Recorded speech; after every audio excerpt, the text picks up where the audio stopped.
Chapter 280. Dr. Yu's face was filled with panic, but his eyes were filled with confusion. I'm not sure either.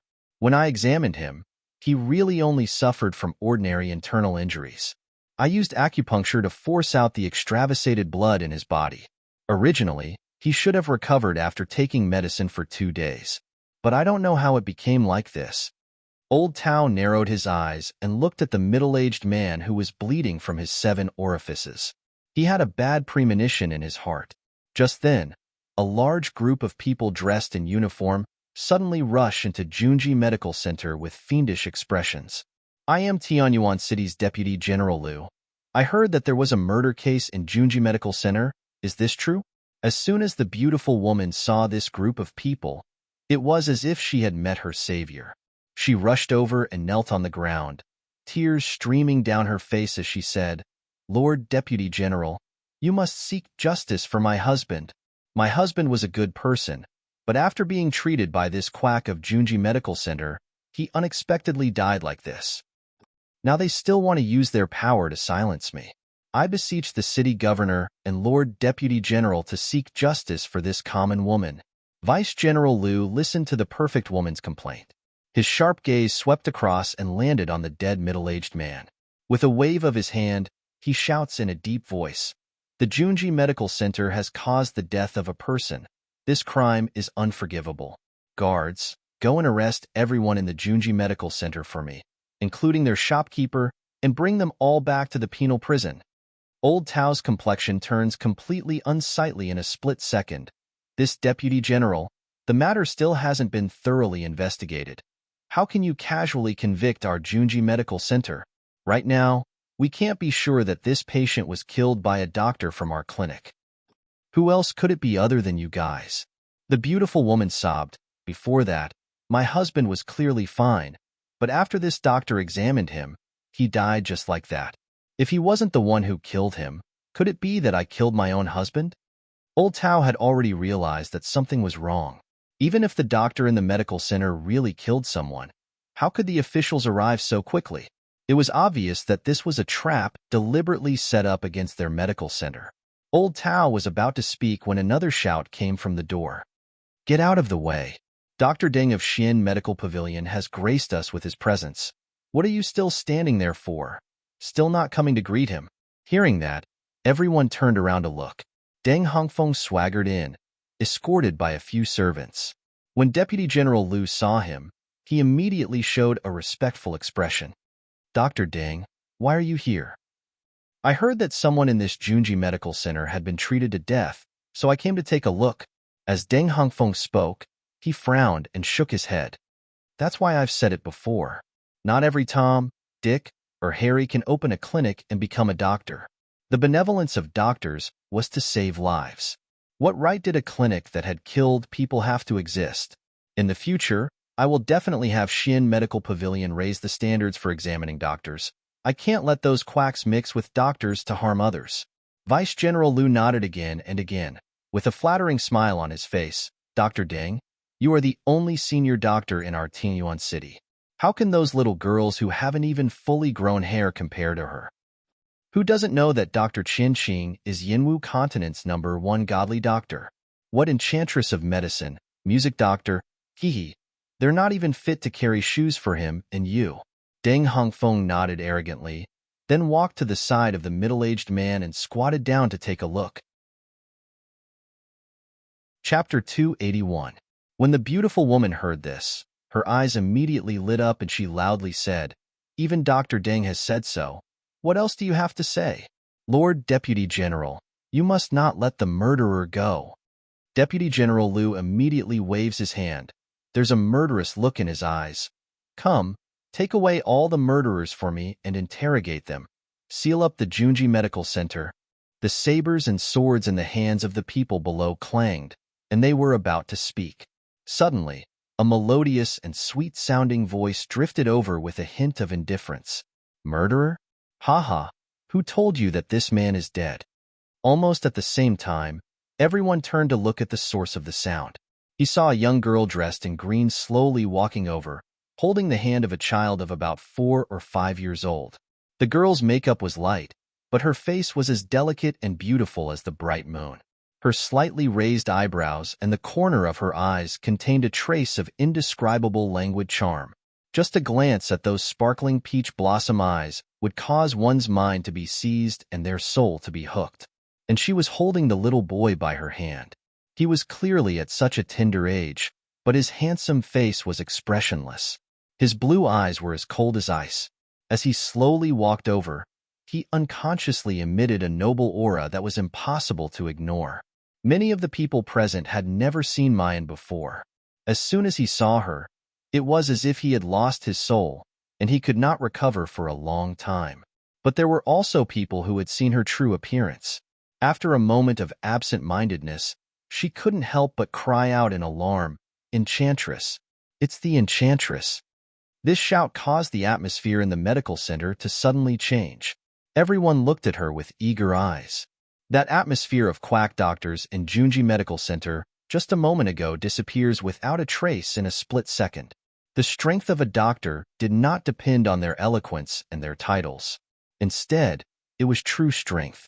Mayan, on the other hand, uses her godly medical skills to conquer almost everyone in Tianyuan City. It was the complete opposite of those people's admiration. The moment Deng Hongfeng sees Mu Yin, his eyes almost spurt fire. Bitch, it's all because of this bitch. He had caused his reputation in Tianyuan City to fall to the ground. Now, even the Hongfu Medical Center would not be able to continue operating. At this moment, when he looked at this woman, he could no longer feel any greed. There was only hatred that made him want to tear her into pieces. But very quickly, he endured it and sneered. What did I just hear? You said this person is not dead? Ha ha ha. The so-called Enchantress of Medicine is actually at this level? Saying that this person isn't dead, would your Junji Medical Center's own doctors believe it? Dr. Yu and the few other people in the Junji Medical Center who have seen the condition of that middle-aged man all have gloomy expressions as they lower their heads. They have been practicing medicine for decades, and they also have the qualifications of Xian Medical Pavilion's doctors. They could tell if a person was really dead or not. Dr. Yu shakily walks in front of Mayan, and he bends his knees, about to kneel down. Miss, I've implicated you. However, before his knees could touch the ground, Mayan grabs him. The corners of his mouth rose slightly, and a sharp and leisurely smile appeared in his eyes. It's still too early to say whether I've implicated you or not. Chapter 282. Deputy General Liu is originally looking at Mu Yin in a daze. His soul has been hooked away. Hearing the beautiful woman's call at this time, he suddenly sobers up. Meeting Deng Hongfeng's insidious eyes, he shudders and immediately resumes his fiendish appearance. All right, it's already an established fact that your Junji Medical Center's quack doctors harm people and treat human life as grass. No matter how you quibble, it's useless. Just obediently follow me. Someone come. Deputy General Liu's words stir up the atmosphere. But Mu Yin doesn't seem to hear anything at all. She calmly passes through the guards, like she's taking a leisurely stroll in a courtyard, slowly arriving in front of that middle-aged man. Smelly woman, I'm talking to you. Didn't you hear me? Being ignored like this, Deputy General Liu immediately flies into a rage out of shame. His large palm, like a cattail leaf fan, is about to ruthlessly grab Mu Yan's shoulder. However, before Deputy General Liu's hand can touch Mu Yin, Xiao Bao expressionlessly lifts his hand that isn't being held and pushes it out. Bang! There's a loud noise, and before everyone can even react, Deputy General Liu has already been sent flying out. Deputy General Liu was sent flying and crashed into a pillar, spitting out a mouthful of blood. Everyone is so shocked by this turn of events that they can't come back to their senses. No one even saw clearly who did it in that split second just now. At this time, Mu Yin has already arrived in front of that dead middle-aged man. She reaches out and gently touches Xiao Bao's head. Guard Yang Qin for me. Before I cure him, don't let anyone approach. Xiao Bao's little face is taut, and he nods in all seriousness. After instructing Xiao Bao, Mu Yin doesn't care about anything else. She takes out her silver needles and attentively inserts them into the major acupuncture points on the middle-aged man's head. Everyone in the clinic looks at each other in dismay, all somewhat dumbfounded. Can Can the dead really be brought back to life? That person really didn't die? How is that possible? Just now, you also went to check his breath, but there was no reaction at all. Moreover, his body is already cold. How could he still be brought back to life? But don't forget, that's the Enchantress of Medicine who can snatch a life from the King of Hell. That's right, that woman's intestinal blockage a few days ago. Didn't that doctor in Tianyuan City say that it was incurable? But as the Enchantress made her move, the disease was cured within a day. Deng Hongfeng's expression became more and more unsightly as he listened to everyone's discussion. She knew that it was impossible for that man to come back to life. But for some reason, a bad feeling welled up in his heart. His fierce gaze swept over Deputy General Liu, who had just gotten up. Deputy General Liu pressed down on his aching abdomen, gritted his teeth, and waved his hand. Charge! If anyone in the Junji Medical Center dares to resist, kill without mercy. As soon as this was said, the patients in the clinic all revealed a horrified expression. They screamed and hid in the corner. But what's strange is that the people of Junji Medical Center, with the exception of those doctors in charge, are all calm and unperturbed. They don't even have the slightest intention of stopping them. Old Tao glances at Xiao Bao, who is standing guard in front of Mu Yin. He can't help but roll his eyes in disdain. Just based on this group of idiots, they wanted to gain any advantage from the young master? Haha, as long as he doesn't die too miserably. This thought had just flashed through Old Tao's mind. Bang, bang, bang. The dozen or so city guard mansion guards were thrown out one by one like broken gunny sacks. Deputy General Liu spat out another mouthful of blood. This time, he could not get up for a long time. Chapter 283. At this moment, they have no choice but to believe that the person who just made a move was actually this child. A 4- or 5-year-old child actually easily knocked down more than a dozen strong men with high cultivation bases. Where did this monster come from? Ugh, puff, cough, cough, cough. Just as everyone is in absolute silence from the shock, a violent cough comes from the ground. Everyone's line of sight stiffly turns over. Then, they're completely dumbfounded. God, what did they just see? That middle-aged man actually really came back to life. The entire clinic falls into a deathly silence. Soon after, they hear the middle-aged man cough again and slowly sits up. That pair of eyes, still dripping with dark red blood tears, just happens to meet the beautiful woman's eyes. Ah! A terrified scream pierces through the sky. The beautiful woman, who was just crying pitifully, now sits down on the ground in fear. Her face is deathly pale, and her body is trembling like a sieve. Ghost, ghost, don't come over, don't come over. Ah, I didn't mean to kill you. Don't come looking for me. The middle-aged man still hasn't come back to his senses, and his first reaction when he sees the beautiful woman is to call out, Jean-y, what happened to you?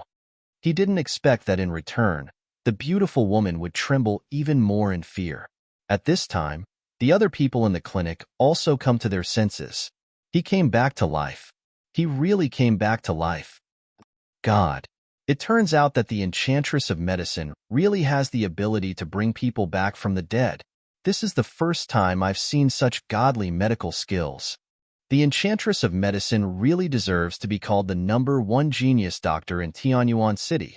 What Tianyuan City? Such magical medical skills are simply unheard of, unseen. It should be said that she's #1 in the Yinwu stage. Everyone's discussion makes Deng Hongfeng's smug expression freeze in place. He looks at the middle-aged man who has already climbed up from the ground, and then looks at Mayan, who is looking at him with a smile that isn't a smile. His complexion can be said to be extremely unsightly. Mayan claps her hands and leisurely says, Dr. Deng, you just said that the Enchantress of Medicine only has this level? May I ask what level it is? As she spoke, she clenched her left hand into a fist and gently tapped the palm of her right hand. With a lazy smile, she said, Actually, I would like to ask Dr. Deng, what kind of medical skill is a doctor who can't even tell whether a person is dead or alive? Someone couldn't help but laugh out loud. Deng Hongfeng couldn't bear it any longer. He roars, Junmayan, don't go too far. Don't forget, I'm a senior doctor of Xin Medical Pavilion. How can a woman like you judge me? Hee hee, Xin Medical Pavilion's senior doctor can't even diagnose whether a person is dead or alive. It looks like this doctor rating assessment issued by Xin Medical Pavilion isn't very convincing. As soon as these words came out, the clinic fell silent for a moment. Then, a burst of low whispers broke out. Deng Hongfeng's expression became uglier and uglier. That's because from the crowd's discussion, he really hears things like, "It seems that Xin Medical Pavilion is indeed unfair. In fact, godly Dr. Qin Qing doesn't have such magical medical skills as the Enchantress of medicine. Do you still remember Dr. Fong from back then? Because they opposed Xin Medical Pavilion's overbearingness, their whole family was exterminated.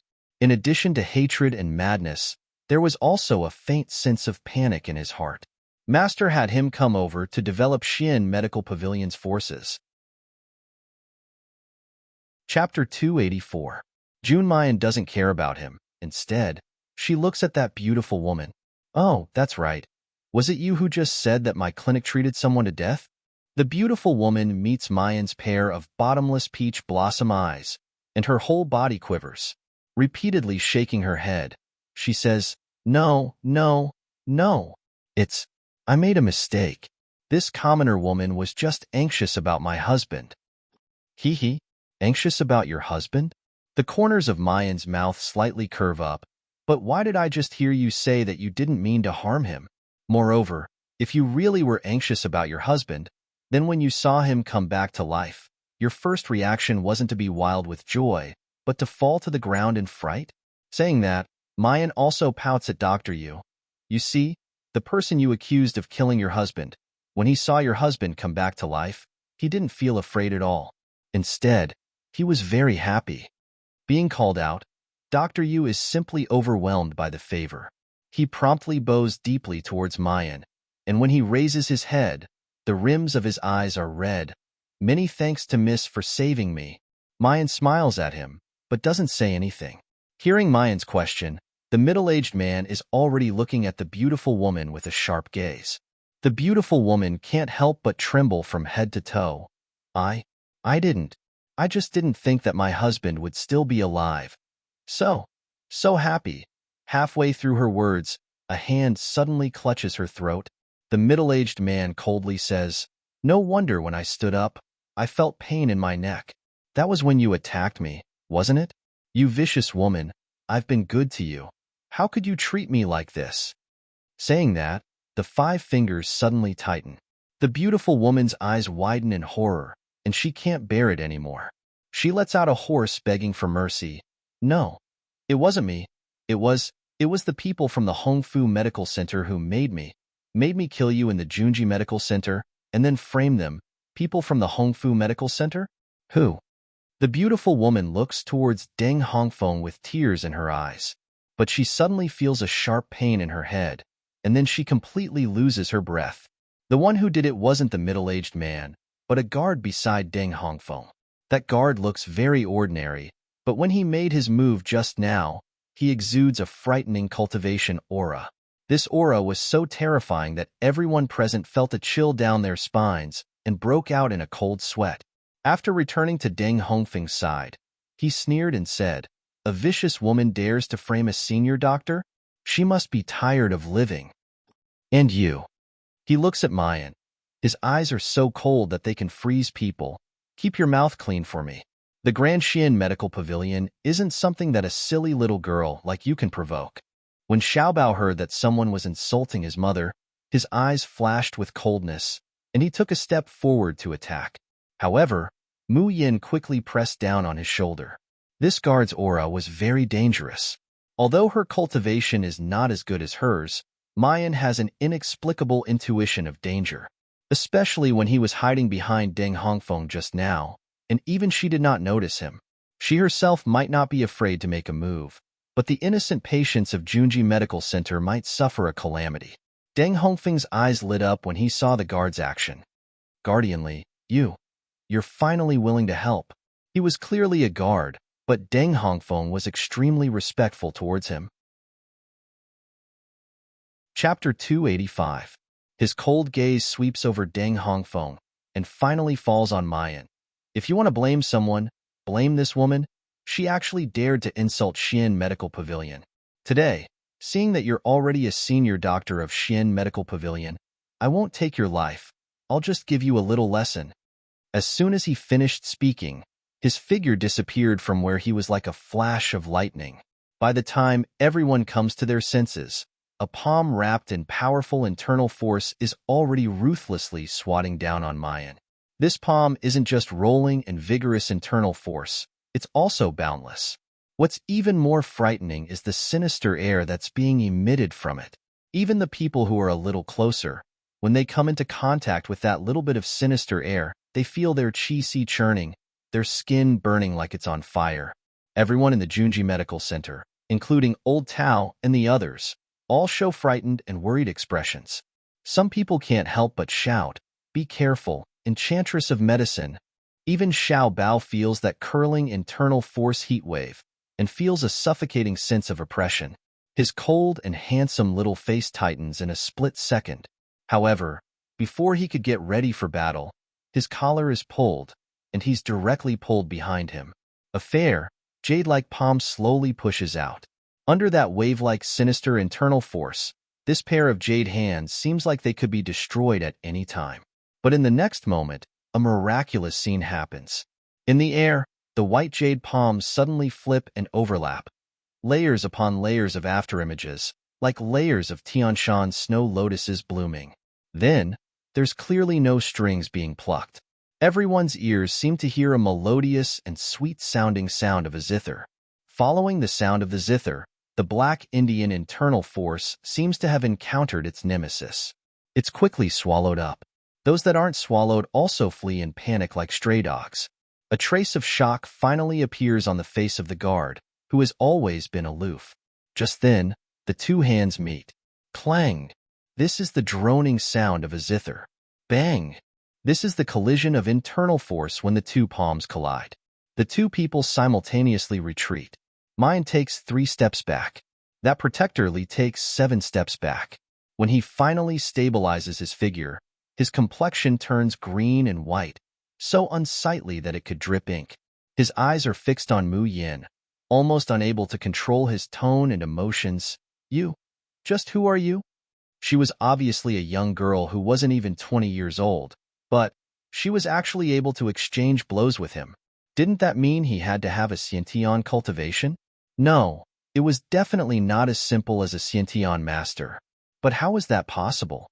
Before Mayan can answer, Deng Hongfeng rushes to yell and shout. This smelly woman is called Jun Mayan. Relying on her little medical skills, she completely doesn't put our Xian Medical Pavilion in her eyes. She even insults Master with her words. During this period of time, Deng Hongfeng had been suppressed by Mu Yin to the point of being too aggrieved. He had never felt so aggrieved before. He thought of all kinds of methods to kill Mayan, but there was nothing he could do. Even the mercenaries didn't come back. Of course, he knew how powerful Protector Lee was, but who was Protector Lee? He was one of his master's most trusted aides. How could he order them around? He didn't even dare to use words to bluff them. It was because Protector Lee was too terrifying. His entire body seemed to be covered in poison, and if one were to get close to him and anger him, their lives would be in danger. But he didn't expect that today, that idiot Jun Mayan would actually anger Protector Lee. Wouldn't that be courting death? Chapter 286. Protector Lee, you must teach him a good lesson today. Deng Hongfeng firmly believes that after listening to his words, Protector Lee wouldn't be able to stop himself from making his move again. This time, it would take Mayan's life. Unexpectedly, Protector Lee's complexion only becomes even more unsightly after listening to his words. Then without saying a word, he turns around and leaves. Kill Mayan? Are you kidding me? Right now, let alone killing someone, it's almost impossible for him to even move. There's a burst of fiery pain in his chest. If he doesn't leave immediately, he wouldn't be able to stop himself from spitting out a mouthful of blood. Protector Lee's eyes are filled with resentment and anger. His figure quickly disappears without a trace like lightning. As for that idiot Deng Hongfeng, if he dies, then he dies. What's the big deal? In any case, Master has a lot of apprentices. Deng Hongfeng is struck dumb.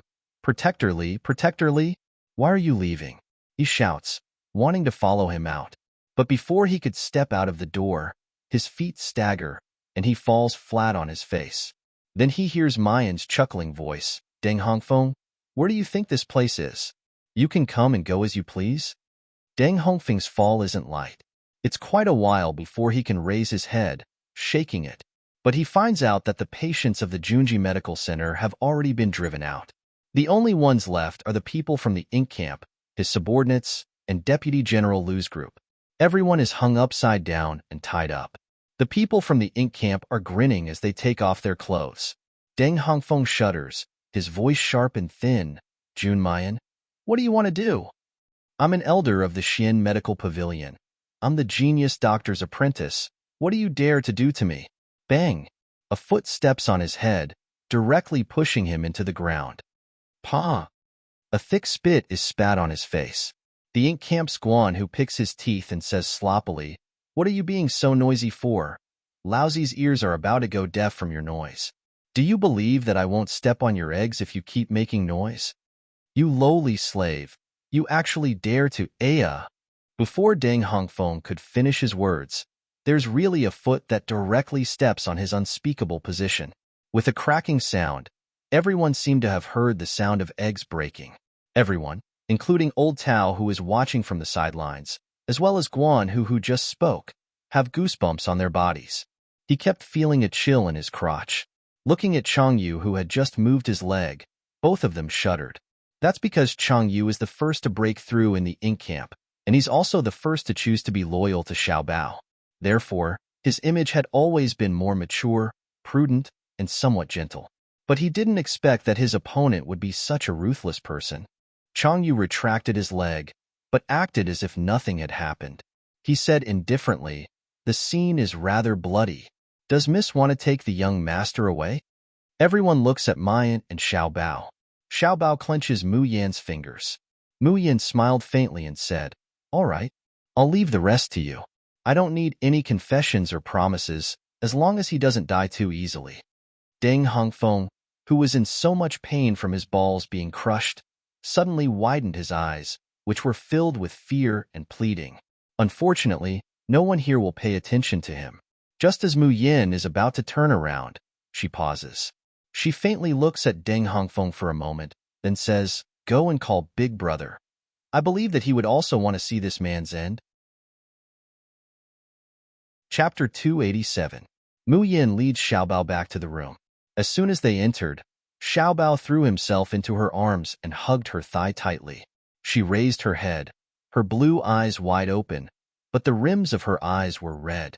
She didn't say a word, but her pink lips were trembling as if she was wronged and afraid. Mayan's heart softens all of a sudden. She quickly crouches down and takes him into her arms. Her voice is unbelievably soft. Baby, don't be afraid. Nyangqin only suffered a very light injury. It will be fine after a simple treatment. If you don't believe me, use your Xinqi to check it out. Mother really doesn't feel uncomfortable at all, and she won't get sick. Her small hand grasps Mayan's wrist, but her palm is cold. One could imagine how scared and worried he was just now. Internal force surges in and finds that Mayan's injury is really light. Only then does the little body's taut nerves suddenly relax. However, Xiao Bao is still clutching Mayan's clothes. His slightly trembling body is tightly buried in her bosom. His low voice is full of complaint and grievance. Xiao Bao doesn't want Nyangqin to get hurt, not even a light injury. Okay, I will protect myself in the future. Xiao Bao, treat mother's injuries. The corner of Mu Yan's mouth curls up as she carries Xiao Bao to the table. With a wave of his finger, the Tian Mo Qin appears on his seat. Little Treasure placed his little hand on it. His movements were somewhat clumsy, but his expression was unusually serious. With the sound of the music, the dried-up and burning sea of qi slowly seemed to be moistened by a sweet spring. The smile in Mayan's eyes is full of tenderness. No matter how many people were around her, Xiao Bao was always the first to notice that something was wrong with her body. But what surprised her was even old Tao did not notice it, but Chang Yu actually discovered it. It seemed that Chang Yu's innate talent might be even higher than she had expected. There was also the protector Li that Ding Hongfeng mentioned. Mu Yin slightly narrows her eyes, a cold light flickering in them. That person's profound qi was filled with a sinister aura that could corrode flesh and blood. If she remembered correctly, this should be a poison man that Qian Qing had spent dozens of years cultivating. Hee, I really didn't expect it to come knocking on my door so soon. The sound of the zither stops, and Mu Yin slowly exhales. Xiaobao lifts his small face and looks at Mu Yin with concern. Mayan takes out a bottle of draft and gulps it down. Soon after, she reveals a smile. Thank you, Xiaobao. Nyang Qin has already recovered. Little Treasure's eyes shone brightly, and there was an imperceptible joy in his eyes. However, because he was treating him, he had consumed too much of his profound qi, so Xiaobao immediately felt sleepy. Her little head nodded, and her thick black eyelashes drooped. Mu Yan's heart ached as she held him in her arms and placed him on the bed. Then, she turned around and left the room. His figure was like a phantom, silently disappearing into the night. Protector Li, what's wrong with you? Where's Dr. Ding? Get lost. The door slammed shut, and he couldn't hold back his second mouthful of blood. Protector Li's eyes are filled with haze and ruthlessness, his mouth muttering that name. Jun Mayan, Jun Mayan. Suddenly, Guardian Li's expression froze, and he frowned slightly. Wait a minute. Why did he find the name Jun Mayan somewhat familiar? Moreover, he felt as if he had seen the girl's incomparably charming face somewhere before. As Protector Li pondered, he clutched his chest and went to the cabinet. He took out a bottle of draft and poured it into his mouth. The draft slowly took effect, and it began to repair the damage to his meridians and internal organs. Chapter 288. With one hand on his abdomen, he looks down and sees that his clothes are stained with the blood that he himself spat out. Ever since he was trained by the Lord into a poison man and advanced to the pre-celestial stage, when has he ever suffered such humiliation? Jun Mayan is just a woman. How could she have such great ability? Suddenly, Protector Li's eyes widen, his eyes filled with shock. He remembers. It's that girl, that Jun Mayan, that woman who accidentally ran into the master, sought medical advice from the master, and was finally diagnosed as pregnant. But how is this possible? Shouldn't that girl who got pregnant out of wedlock already be dead? The fetus in her belly should have already been dug out by Princess Qianxue. At that time, Princess Qianxue gave the master great benefits for the sake of this fetus. It's also because of these benefits that the master was able to train them into invincible poison men. But why is this person still alive? And how could she become so powerful? The more Protector Li thinks, the more alarmed he is. Then a delicate and handsome little face unconsciously flashes through his mind. A child of only 4 or 5 years old, and he can kill a profound stage practitioner at will. Ho! He sucks in a mouthful of cold air, his body trembling because of extreme excitement. Don't tell me that child is that immortal fetus from that time? Yes, the timing is right. Such talent and innate bone structure are also right. Ha ha ha. The immortal fetus and the immortal mother. If I tell the Lord will definitely reward me. Jun Mayan, just wait for you to die without a burial. Your flesh and blood will become our best tonic, and even your son will become the elixir for the master to cross the tribulation and ascend. Ha ha ha. Thinking of this, Protector Li couldn't bear it anymore. He doesn't even care about the injuries on his body. He casually tidies himself up and wants to rush to Jingchang country overnight to report this shocking secret to Qian Qing. However, Protector Li hasn't reached the door. The door of the room is suddenly slowly pushed open from the outside.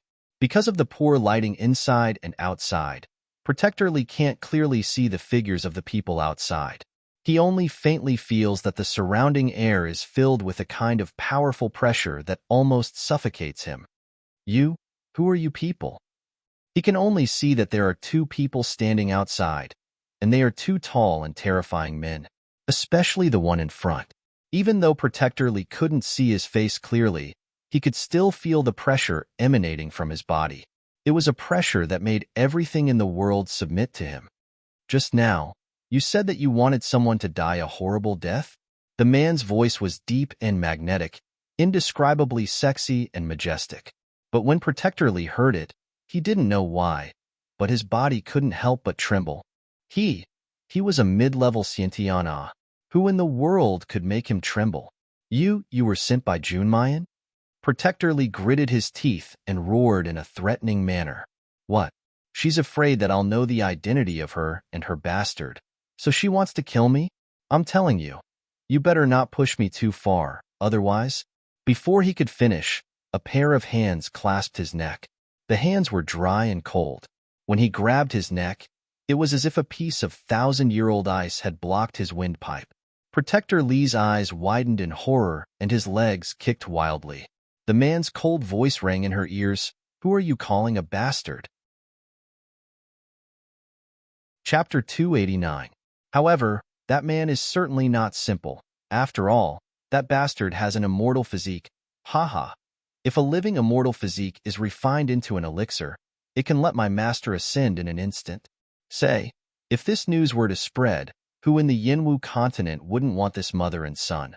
Would they still have a place to stay in the future? As he says these words, Protector Lee feels the man's mood fluctuate. This is the time. An ominous glint flashes in his eyes, and his hands suddenly move. A thick black smoke suddenly sprays out. The smoke curls up, touching the door frame, the floor, and the furniture. The room unexpectedly emits a terrible sizzling sound. Just by being touched by this smoke, the furniture in the room actually starts to melt. It's enough to imagine how poisonous this smoke is.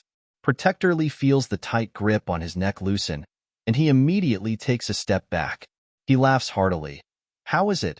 The bone-rotting powder that Master personally refined. It tastes pretty good. Ha ha ha ha. This is a poison that can even corrode a pre-celestial expert's body. Ah. The complacent laughter suddenly turned into a terrified and shrill scream. Protector Lee's entire body flies out uncontrollably, and he heavily hits the wall. But he doesn't fall after hitting the wall. Instead, he firmly sticks to it. That's because there are countless long steel nails on his limbs, shoulders, and body. Blood gurgles down along the steel nails, quickly drenching his clothes. The intense pain makes Protector Lee wish he could immediately faint. Soon after, he sees two figures slowly coming out from the thick smoke. It's clearly a corrosive smoke, but when it touches those two people, there's not even the slightest reaction. Even as the two people walk step by step, the thick smoke seems to fear and submit, automatically moving to the sides. And Protector Lee finally sees the appearance of the man in the lead.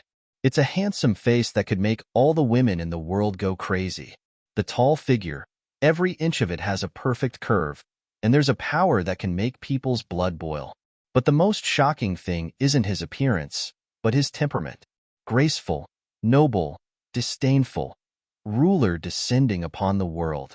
When did such a man appear in the Yinwu continent? Why has he never seen him before? You? Who are you? Why want to kill me? Do you know who I am? If you kill me, my master won't let you off. Swish. A cold light flashed, and Protector Lee felt a sharp pain in his mouth and tongue. Then, he could no longer make a sound. Then, he saw the man lift his eyes and look at him.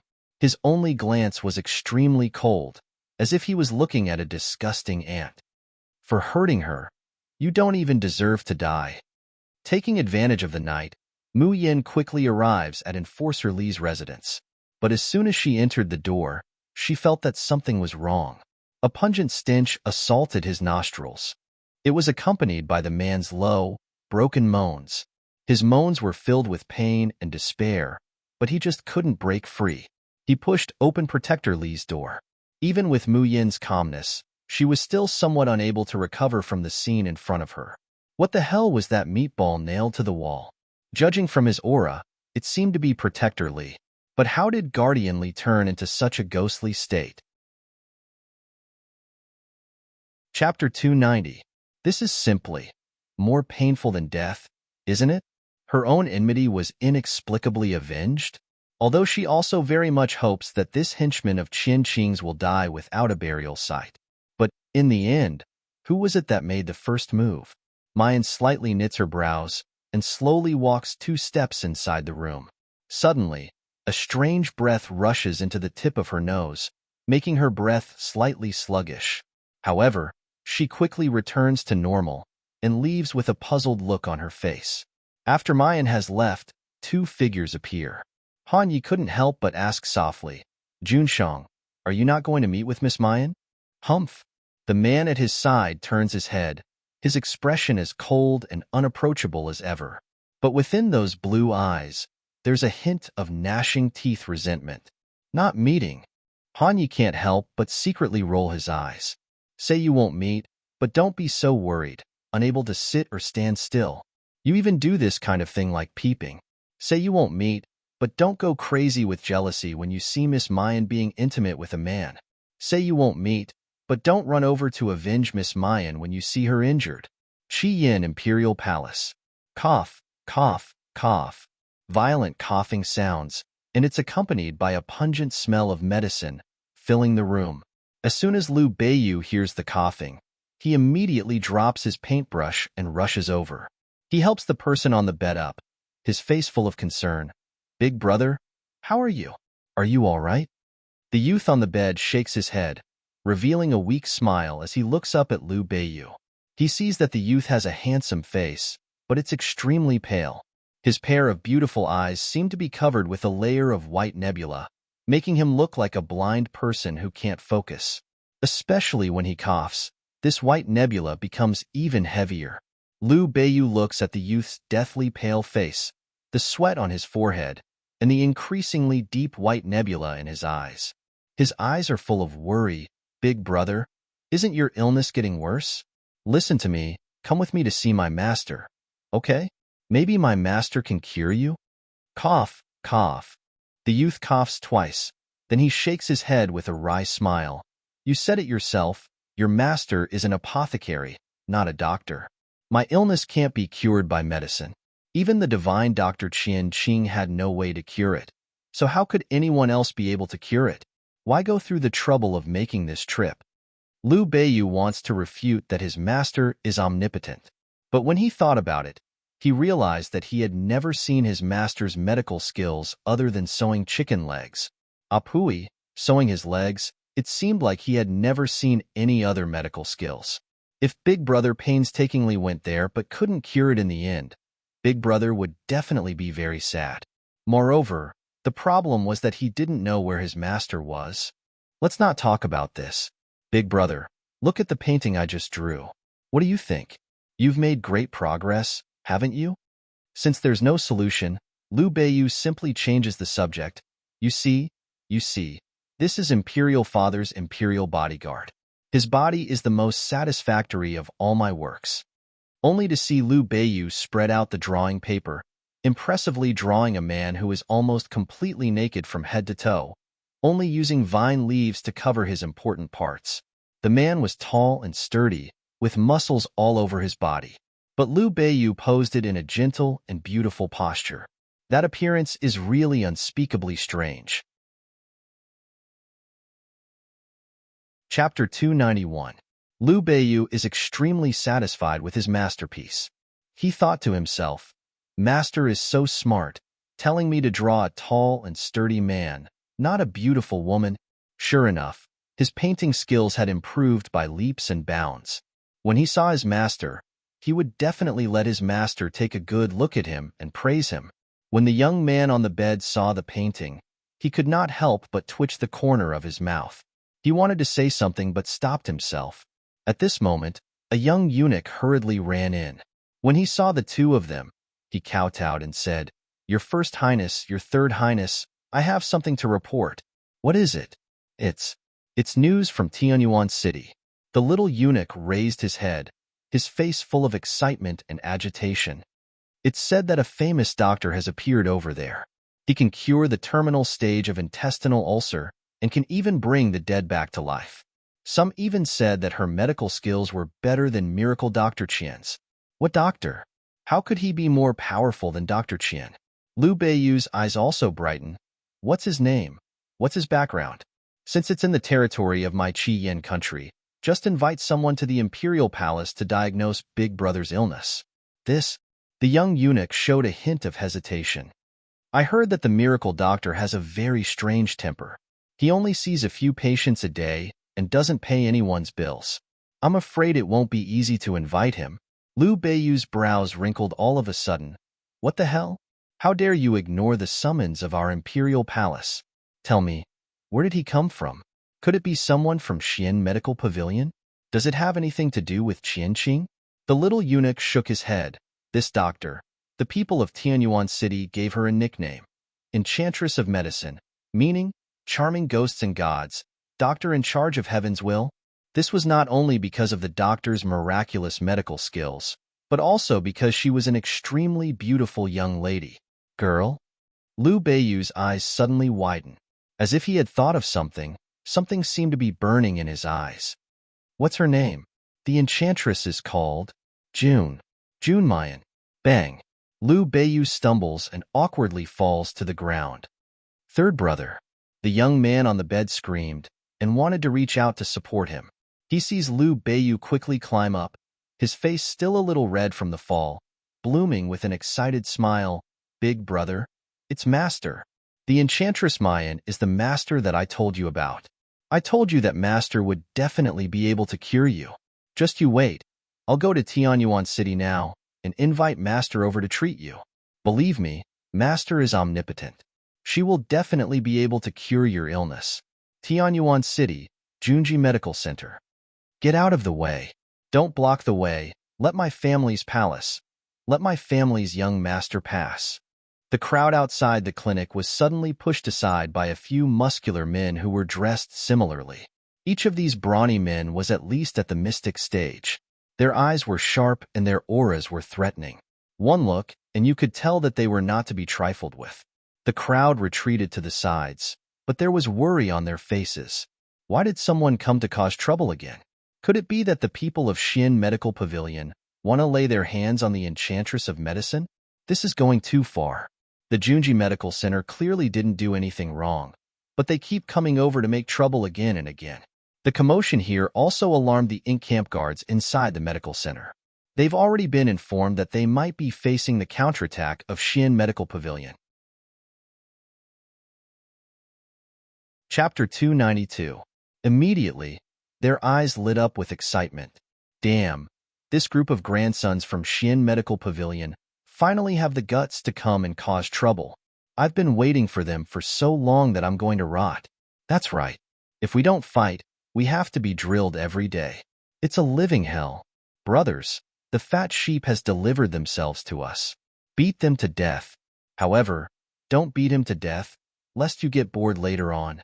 Liu Beiyu has just pushed aside his bodyguards, opening his mouth to say, "Who are you people, daring to block my way? Quickly get out of the way. I want to find my master."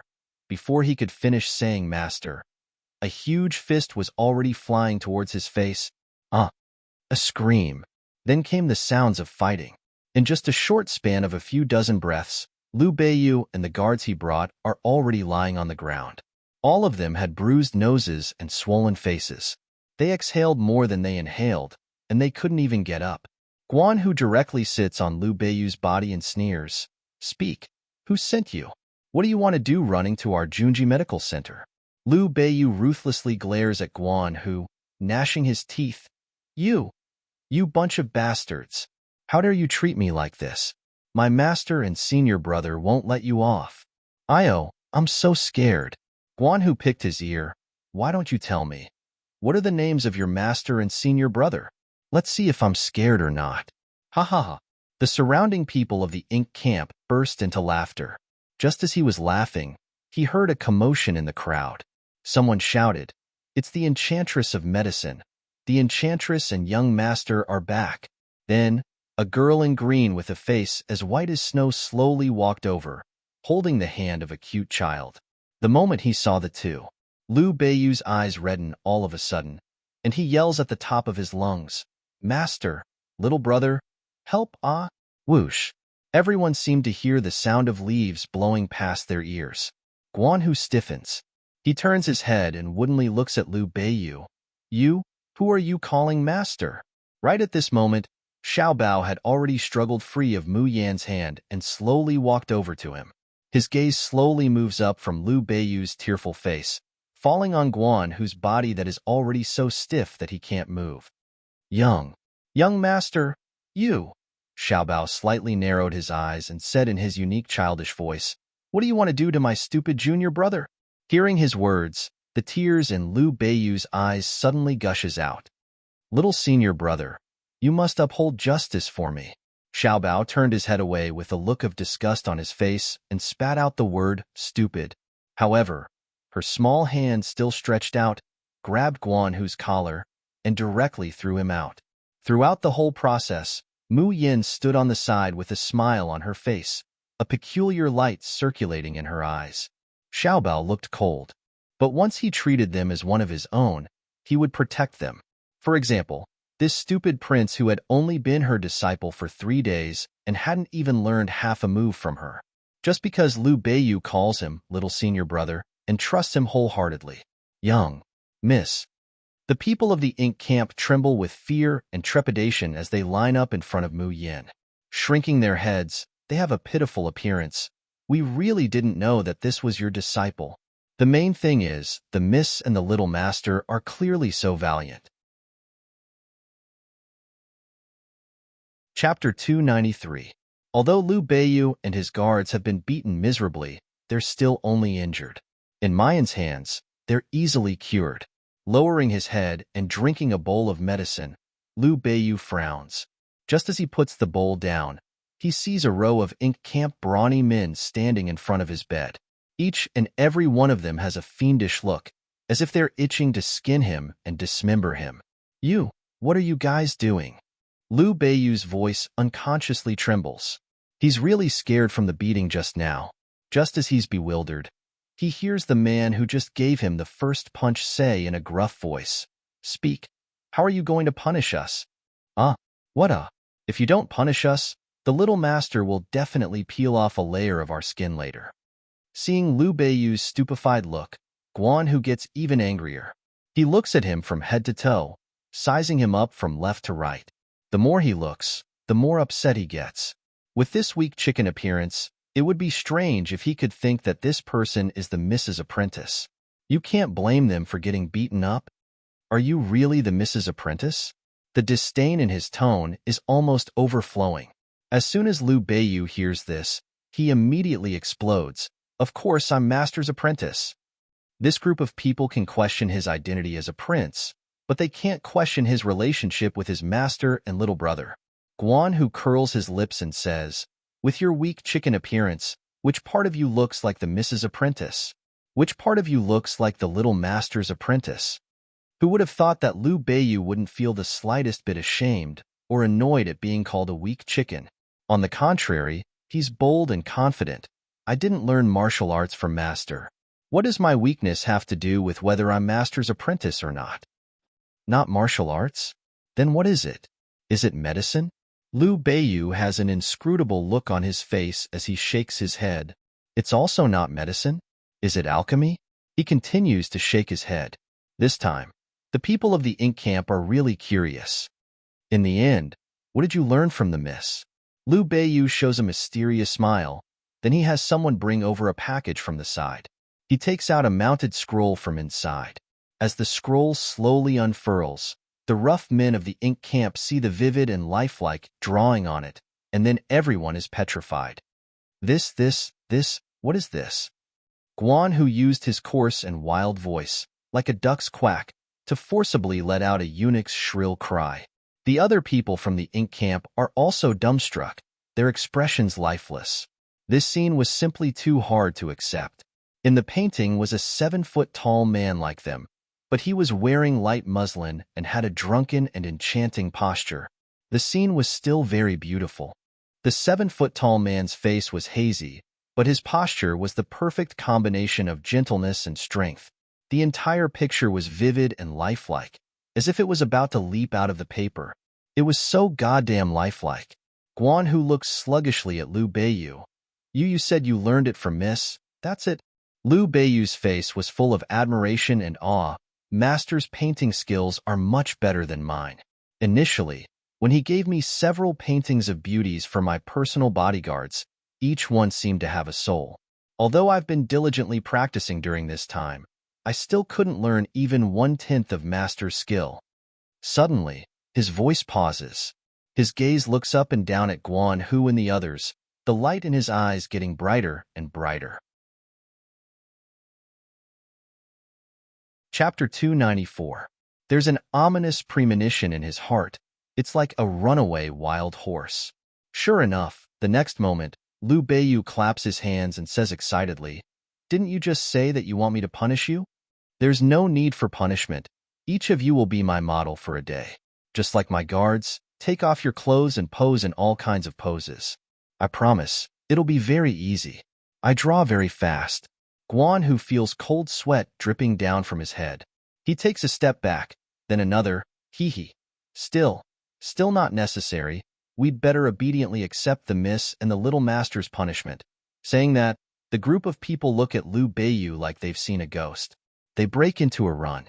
Who knew that at this time, Mayan's clear and melodious voice could be heard from behind? I actually think that this punishment method is pretty good. Crack! Guan Hu's figure suddenly freezes. The fine and dense cold sweat turns into a waterfall of sweat. He struggles on his deathbed. "Little master, we are willing to accept the hellish training." Right. We're willing to accept the hellish training. Xiaobao expressionlessly looks at them, then he coldly says, "If Nyangqin says it's not bad, then it's not bad. Ow, don't I. Help."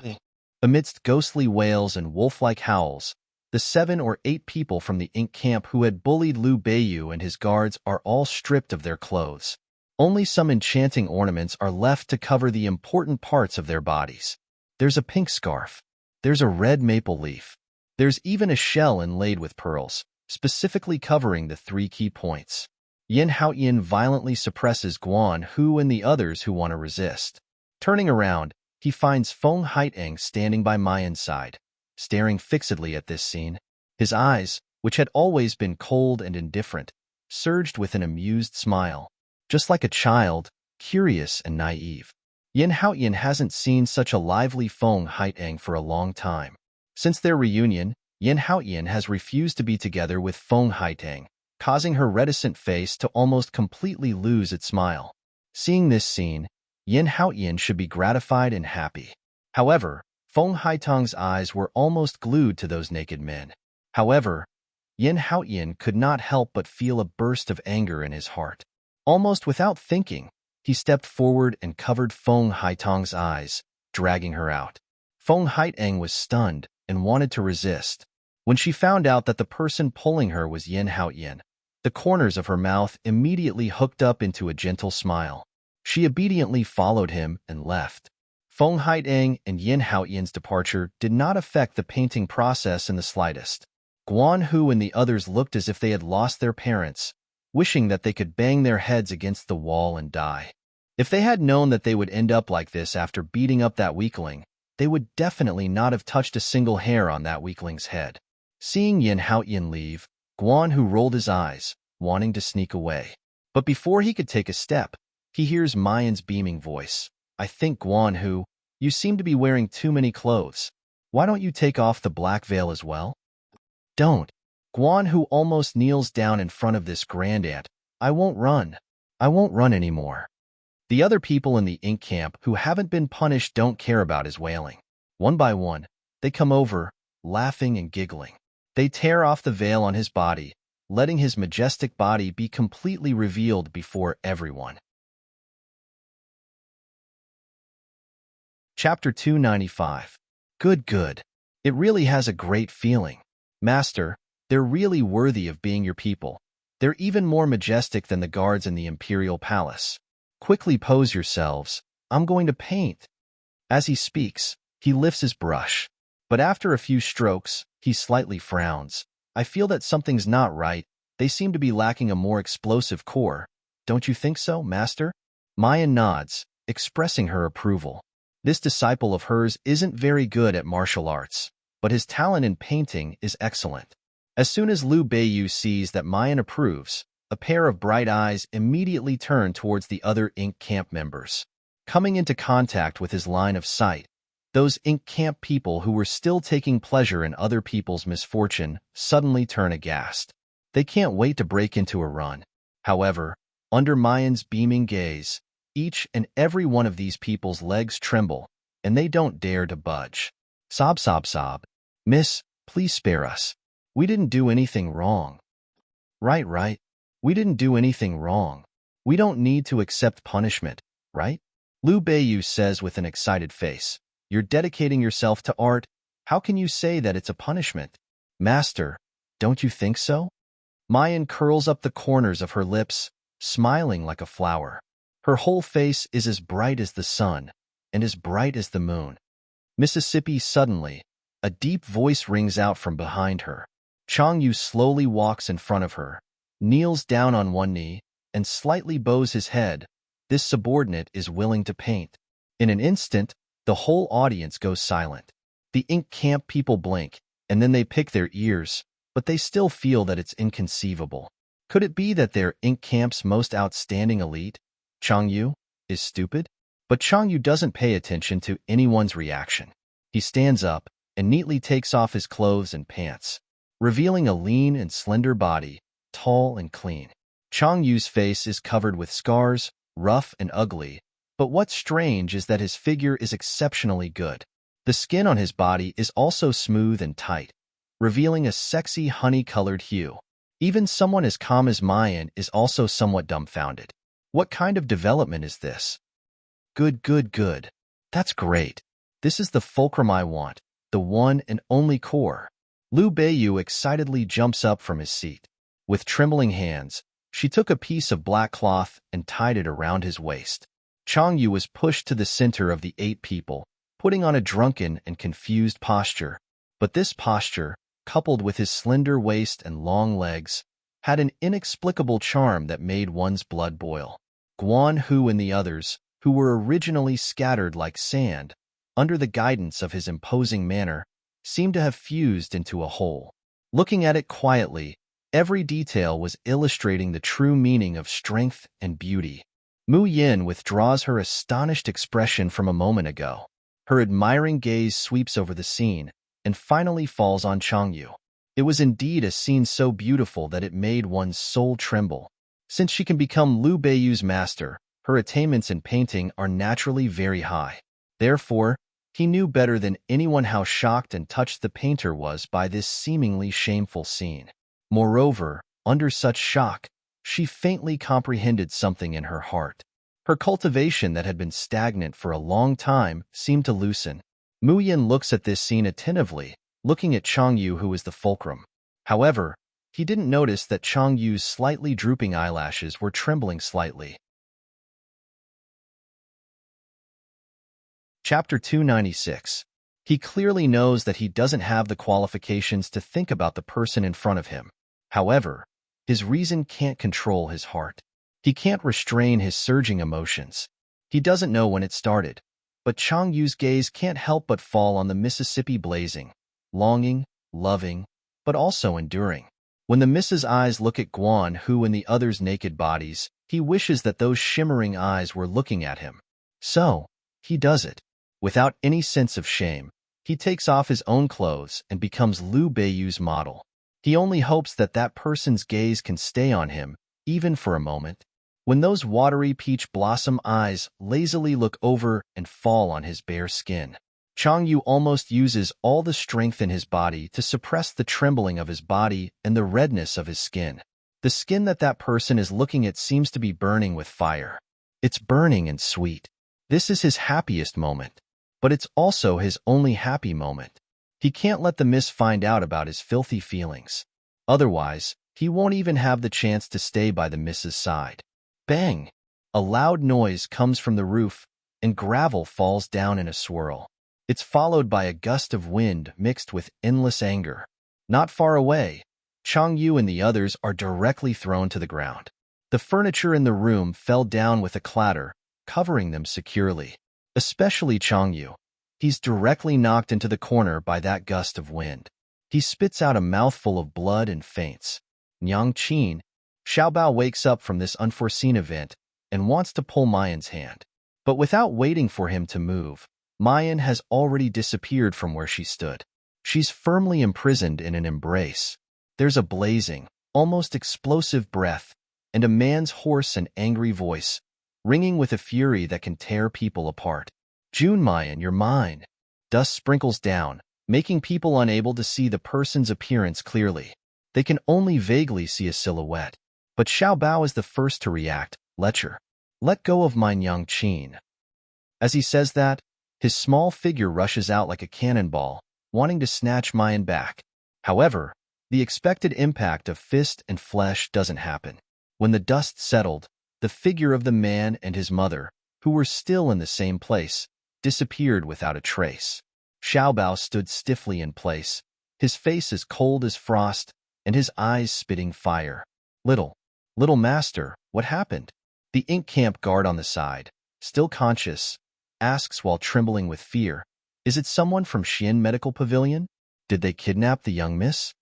Xiao Bao gritted his teeth and slowly shook his head. Taking a deep breath, he spat out a few words, Mother, I'm fine. The one who captured Yang Qin was that lecher, so of course Yang Qin would be fine. But, that bastard actually took his mother away from him.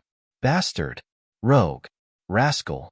Don't think that Yang Qin is yours. Don't think that I can't find you. I will definitely snatch my mother back. Mu Yin woke up to the rumbling of her stomach. His nose was filled with the fragrance of food.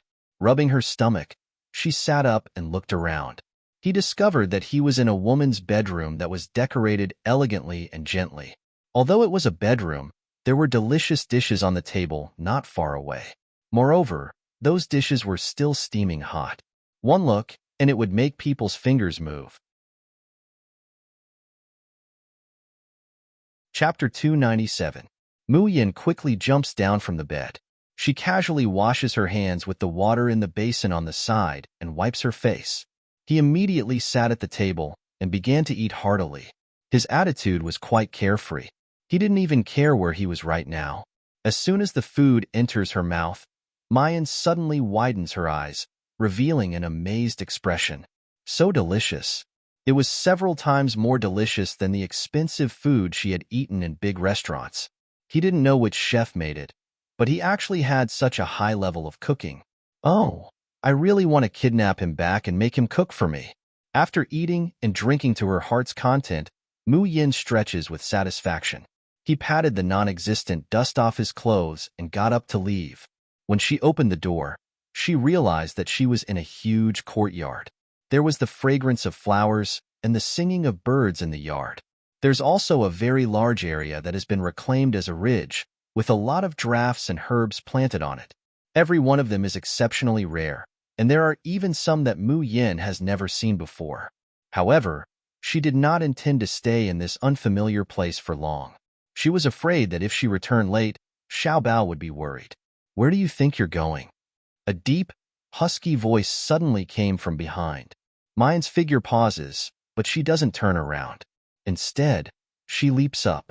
His body was like a nimble swallow as he leaped onto the wall of the courtyard. Once she crossed the wall, she would be out of the yard.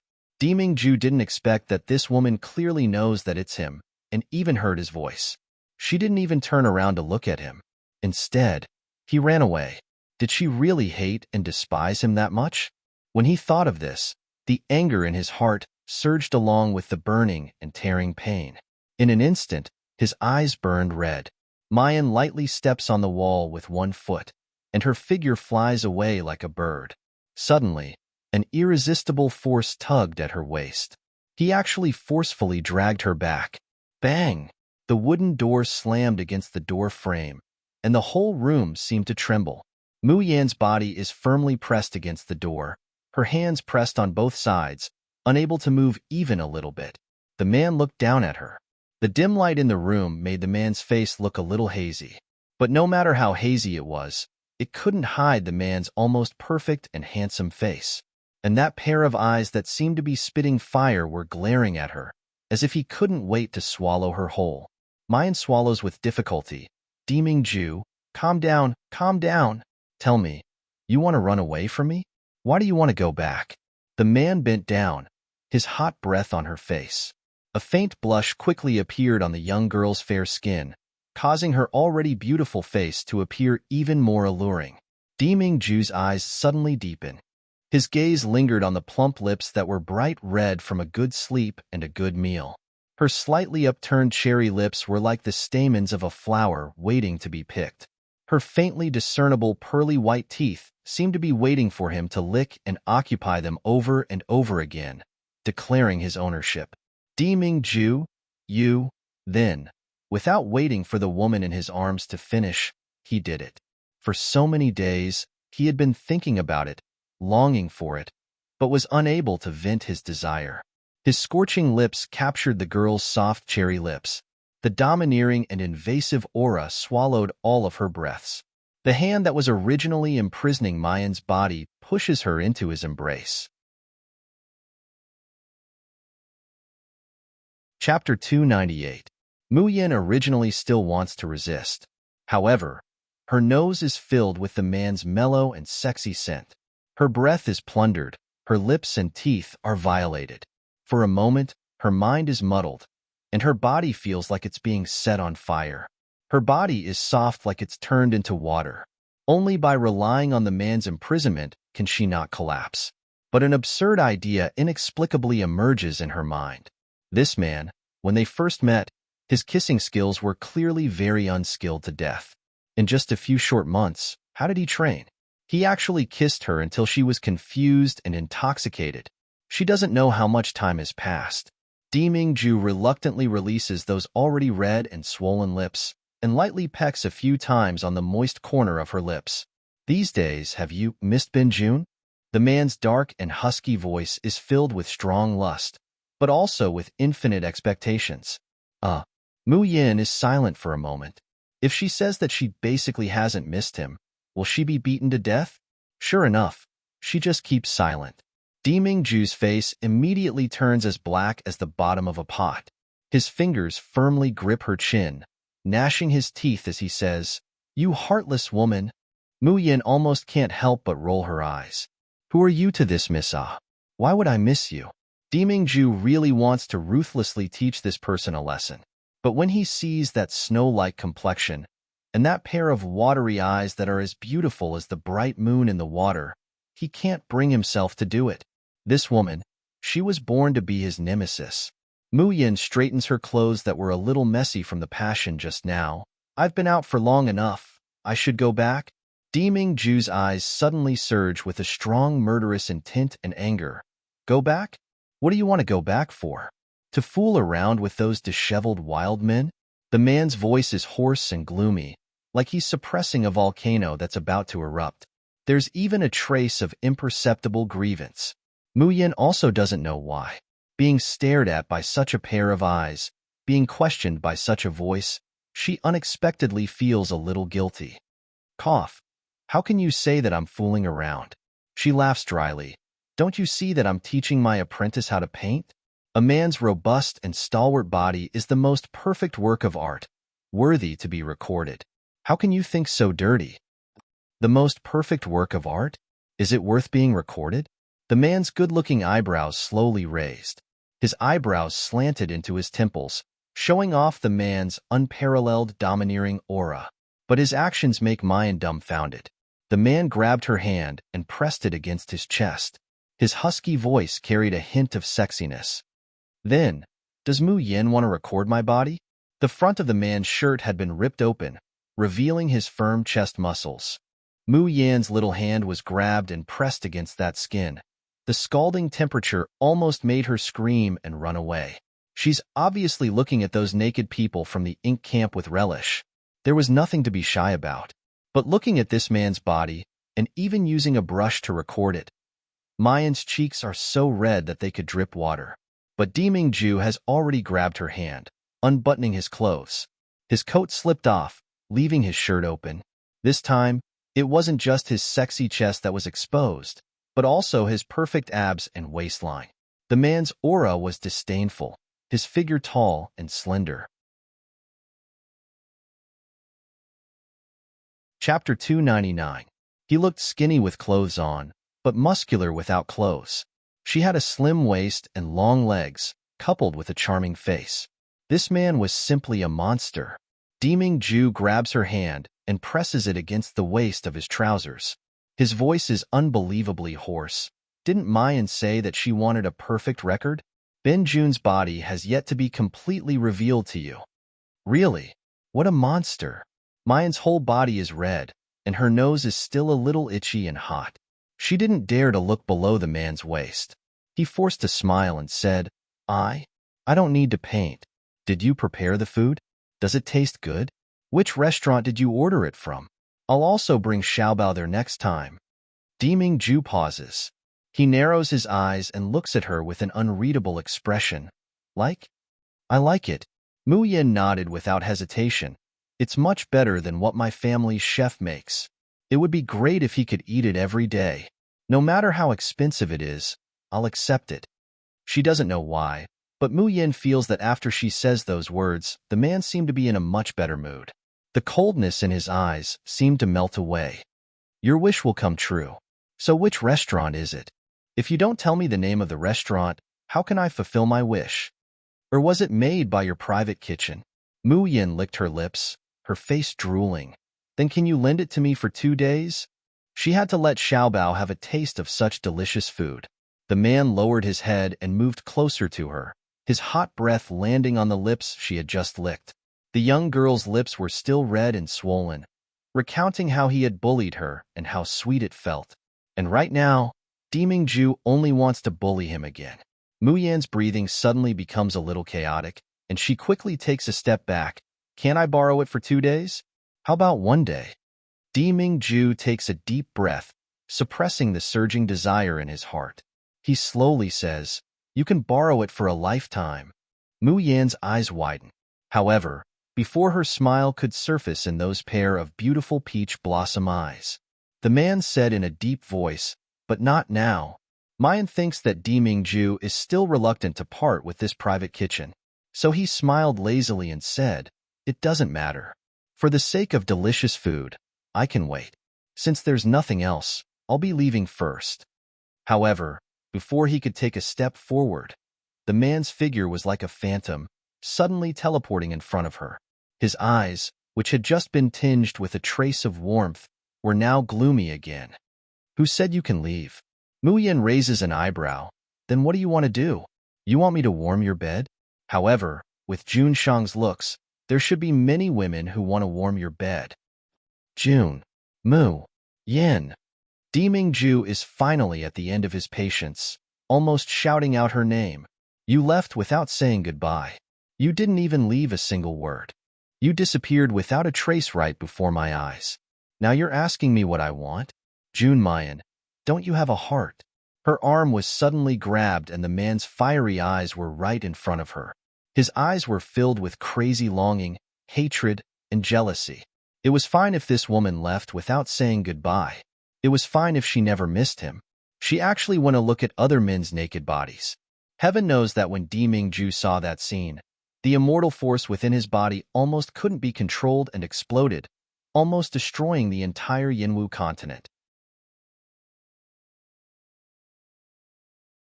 Chapter 300. In the face of such questioning and anger, Mayan's expression is somewhat muddled.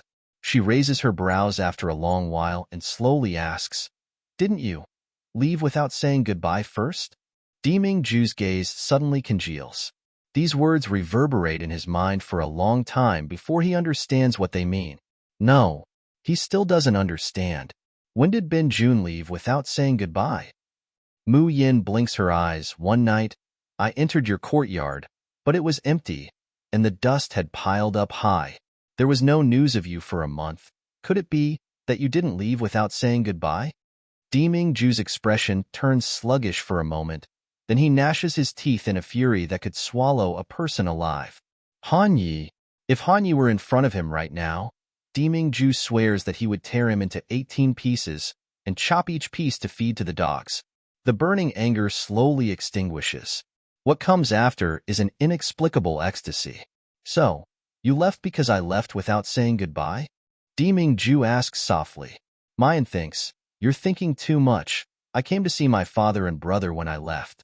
But when she meets the man's expectant eyes, She doesn't know why those words get stuck in her throat, and she can't say them no matter what. He's obviously the dignified Jun Shang, and his status is certainly high and unparalleled. But he shows an expression like a child longing for candy, making people want to dote on him. Mayan coughs lightly. In short, the misunderstanding has been cleared up, so I can go back? No. Deming Ju's face darkens when it comes to this issue, saying that he left without saying goodbye and was sad. I didn't. It's all a lie. He just wants to go back and hang around with those wild men. Mayan is speechless. Then what do you want? Just lock me up like this? Deming Ju's eyes are deep. If I could, I really want to lock you up by my side like this for a lifetime. But he doesn't say what's in his heart. Instead, he flips his wrist, and 7 dark beads appear in his palm. These 7 beads are quite strange. They actually emit a faint medicinal and earthy fragrance. These are the seeds of the dark cloud spirit flower. Deming Ju slowly says. Hearing the 3 words dark cloud spirit flower, Mu Yan's pupils shrank. The dark cloud spirit flower was actually the seed of the dark cloud spirit flower. The dark cloud spirit flower was a type of medicinal herb, but in the Yinwu continent, it's practically extinct. Even in the records, no one has ever seen the dark cloud spirit flower, let alone know what it's used for. And the reason why Maya knows about the dark cloud spirit flower is because she had read about it in the Supreme Draft records that Xiao Bao found. One of the prescriptions for a Supreme Draft requires the dark cloud spirit flower. And because of the uniqueness of the dark cloud spirit flower, there were detailed records of it. The dark cloud spirit flower only had a lifespan of 7 days from germination to flowering and wilting. Therefore, it was also known as the 7-day flower. However, this 7 days flower had not been cultivated for thousands of years. Not to mention the Yinwu continent, even in the Xiuzhen continent, it's been a very, very long time since anyone was able to grow this dark cloud spirit flower. Mu Yan looks at Deming Ju, not understanding why he would take out the seed of the dark cloud spirit flower. Just as she was feeling suspicious, she heard the man's deep and magnetic voice, which was slightly husky and sexy, ring in her ears. As long as you can cultivate a dark cloud spirit flower and use this jade box to collect the stamens, I will let you go. Saying that, he puts the 7 seeds together with the jade box into her hands. Chapter 301. Mayan's eyes widen. What do you want me to cultivate? Dark cloud spirit flower. Do you know that for thousands of years, no one has ever cultivated a dark cloud spirit flower? The way of nature. Mayan glares at the indifferent and calm man. Then why do you want me to cultivate a dark cloud spirit flower? No one has done it for thousands of years. What makes you think that I can do it? As soon as her voice falls, the man's hand wraps around her waist, bringing her into his embrace. If you can't do it, then you can only stay by Bin Jun's side forever. Don't even think about leaving. Mayan's brows wrinkle. Are you playing with me? Warm lips fall, and the man's next words inexplicably extinguish the anger that surges in her heart. I'm not playing with you, I believe. He lowers his head and presses it against her exquisite earlobe, as if he wants to hold it in his mouth, and as if he's only lightly touching it. Even if no one in the world can do it, I believe that my Mayan can do it. Low and hoarse words, but like a feather. It gently tugs at her heartstrings. Mayan steadies her mind, and inwardly says that she can't fall for the honey trap. She looks at the seeds of the dark cloud spirit flower in her hand, and thinks to herself, perhaps Deming Ju needs these seeds, so he's looking for her help? In any case, she still owes him a few favors. There's no harm in giving it a try. What's more, she's also quite interested in the legendary dark cloud spirit flower. I can try to cultivate the dark cloud spirit flower. Mayan looks up at Deming Ju, but I won't stay here. Xiao Bao is still waiting for me at home. You can come back after 7 days to get the dark cloud spirit flower. Unexpectedly, Deming Ju shakes his head. You must stay here and cultivate the dark cloud spirit flower. You can't be distracted by anything. Mayan frowns. Without me, Xiao Bao will have nightmares at night. Humph. Deming Ju coldly snorts, revealing a dissatisfied expression. A real man still needs to stick to people to sleep. What a scandal. Hearing him criticize her son, Mayan is unhappy. What real man? My son is only 4 years old. A 4-year-old child likes to nestle in his mother's arms and act spoiled. Isn't that normal? What's more, her baby was so obedient. Other than the fact that he liked to stick to her and sleep, he wasn't willful at all. When you were 4 years old, who knows where you were playing with mud? What right do you have to criticize my Xiaobao? He actually dared to say that her son was behaving improperly.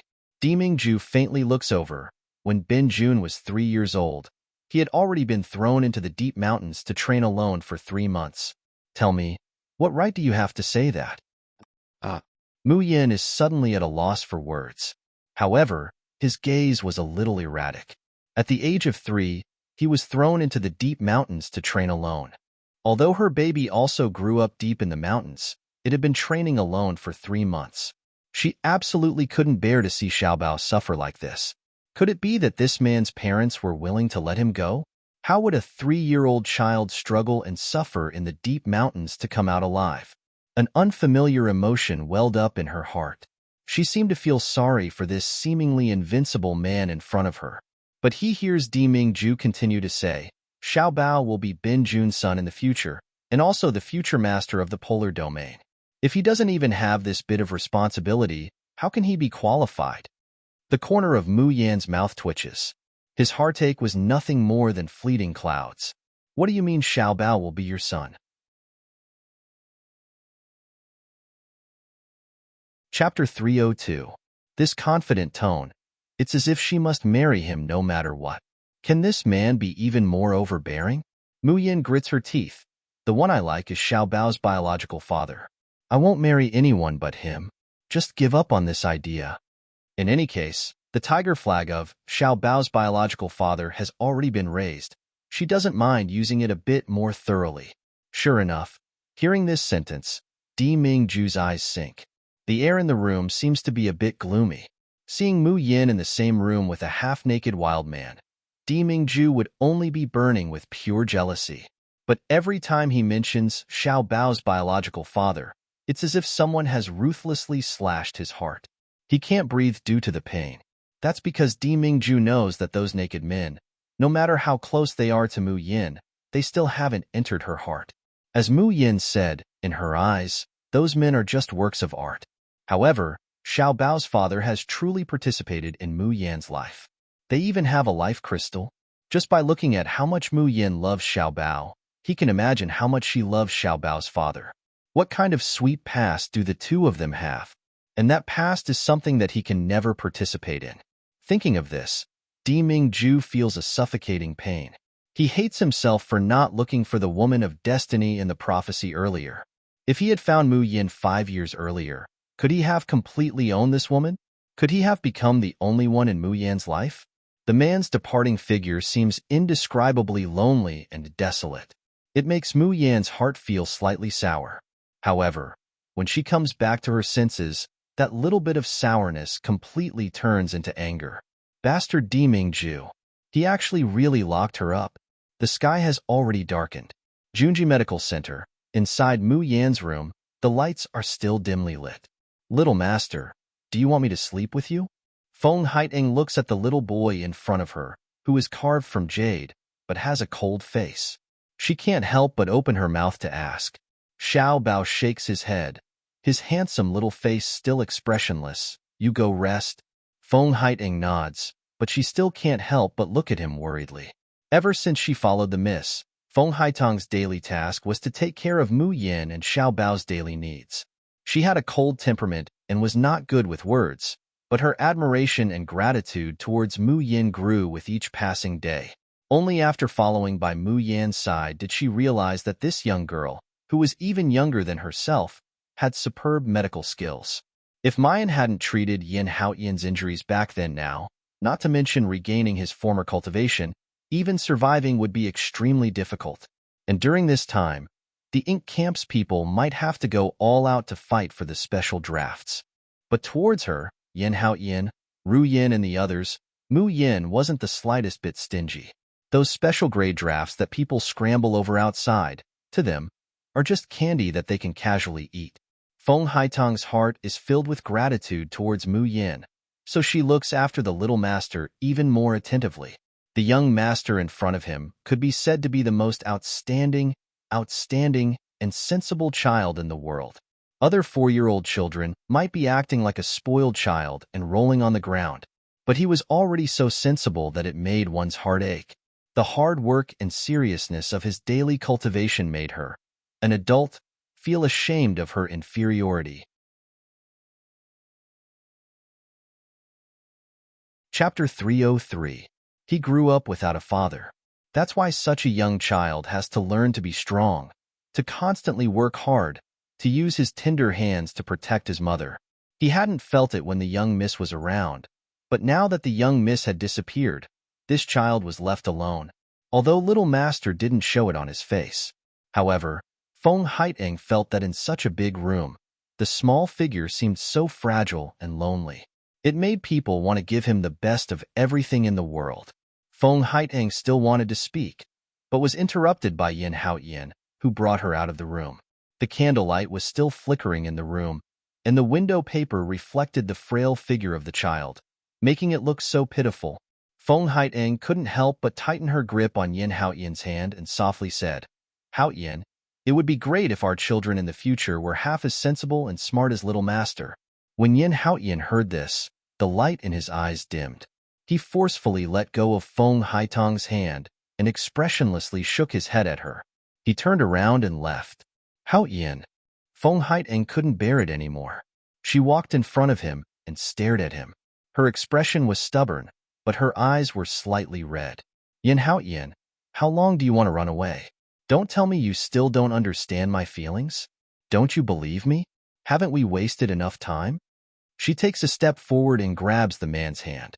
Her usually cold and elegant face, at this moment, reveals a deep and painful attachment. Haoyan, I beg you, don't push me away again. Don't pretend to not see me, okay? Yin Haoyan closed his eyes. He did not dare to look at that face. The face was too young, too beautiful. She deserves the best man, and she deserves a better future. Not wasting time on an ugly man who was already crippled and had no future. Yin Haoyan broke free from her hand and slowly drew out the words he wanted to say. Don't say anymore. I'm not good enough for you. It's impossible for us. He only started to learn sign language after he started following Mu Yin. He learns very quickly, and it's also very easy for him to communicate with the miss, the little master, and the people from the ink camp. Even if he still couldn't speak, he could still live like an ordinary person. However, this was not enough. From then on, he could no longer call out Haiteng's name. He could no longer comfort her when she was sad or laugh with her when she was happy. How could someone like him be worthy of the woman in front of him?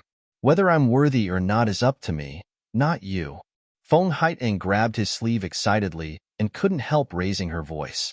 You obviously like me, and I like you too. We love each other. Miss and little master, everyone around us will bless us. Why? Why did you have to be so cruel and push me away? Yin Haoyan's hand trembled, and then he wrote another sentence. You will find a man who is 1,000 times better than me, but I don't want any of those men. I only want you. Feng Haiteng's voice trembled. She reached out and hugged him tightly. Yin Haoyan, don't you understand? I, Feng Haiteng, will only love you in this life. In my eyes, no other man can compare to you. Yin Haoyan's body stiffened. He used all the strength in his body to stop himself from pulling her into his arms.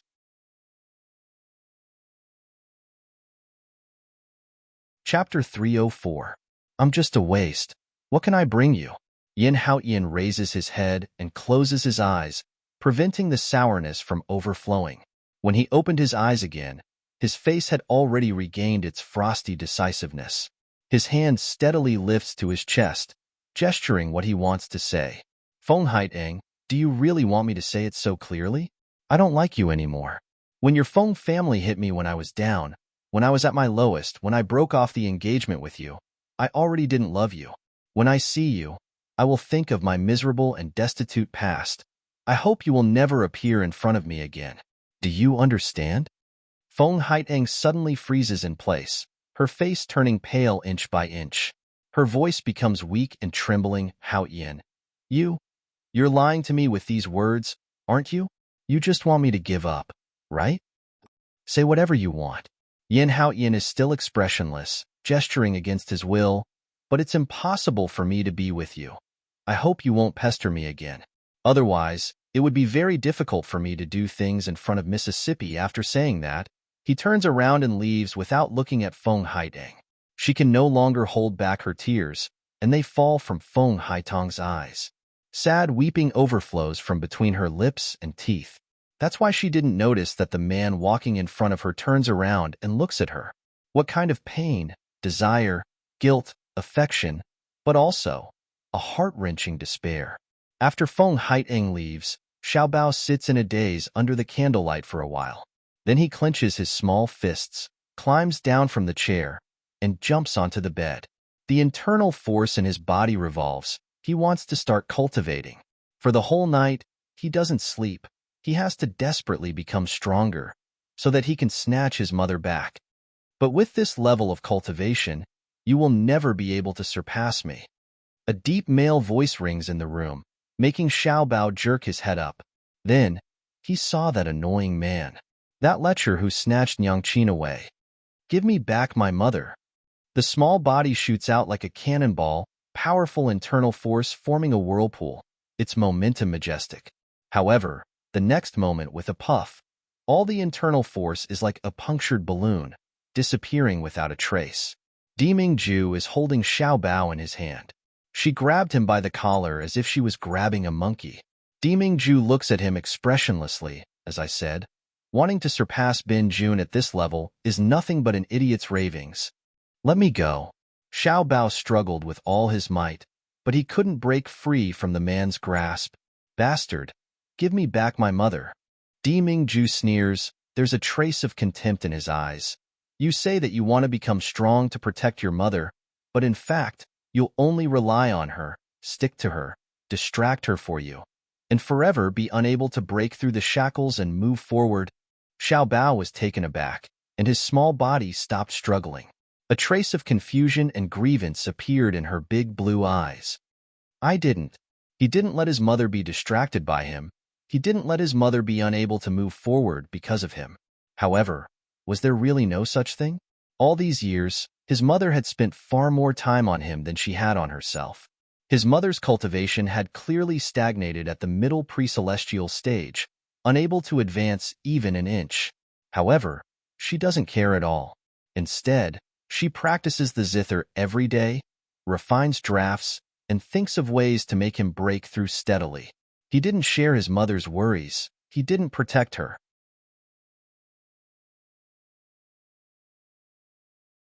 Chapter 305.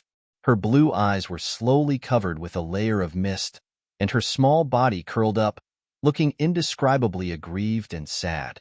Deming Ju looks at the little boy's appearance in front of him, his heart inexplicably stifling, irritated and uncomfortable. You're a man. What's there to cry about?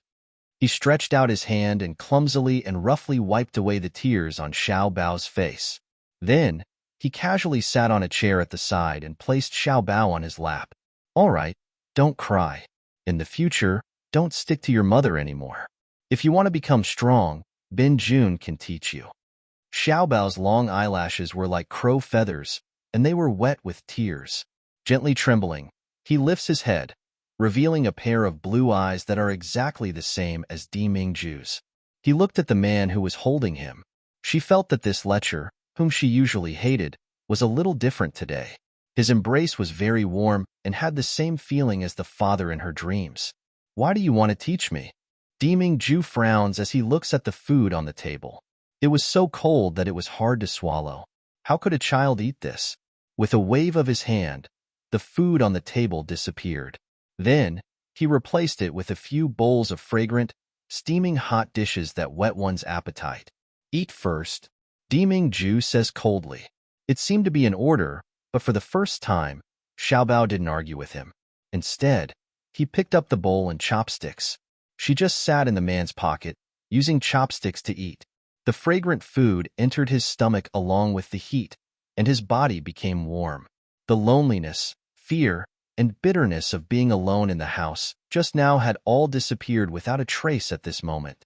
Deming-ju waits until he's finished eating, then says, I can teach you martial skills, and even teach you to practice the cultivation method that surpasses the limits of Yinwu continent. Xiaobao put down his bowl and chopsticks and burped. Her small, jade-like face was bright red from embarrassment. However, he quickly pulled a long face and asked, What are you trying to do? Plot? Deming-ju snorts coldly, Mayan will become Bin-jun's wife sooner or later, and you will be Bin-jun's son, the future lord of the polar domain. This monarch naturally has to nurture you well. Otherwise, don't tell me you're going to throw this monarch's face? Xiaobao's face immediately flushed red, and he said angrily, Mother is not yours. So you're saying that you don't want to learn from me? Little Treasure's expression changed. His long eyelashes trembled slightly, showing that he was conflicted. Finally, he clenched his small fist and said loudly, Okay, I'll learn from you, but I will definitely find Yangqin on my own and snatch her back. Saying that, he even shook his little fist. Yangqin is mine. Absolutely. Absolutely. I won't give it to you. Muyin stayed in the room for a while and found that the door couldn't be opened. The lock was even weirder. Even if she used all of her cultivation, she still couldn't move it at all. Muyin had no choice but to go back to bed and sleep. Early the next morning, someone delivered toiletries and breakfast. What made her regret was that the chef for breakfast today seemed to have changed. It wasn't as good as last night's dinner. Muyin stretches herself and gets up to walk out the door. As soon as she stepped out of the room, a pair of hands blocked her way. A black-robed youth appeared in front of him. He had a handsome face, red lips, and white teeth, but there was no expression on his face. It's even colder than Deming-ju.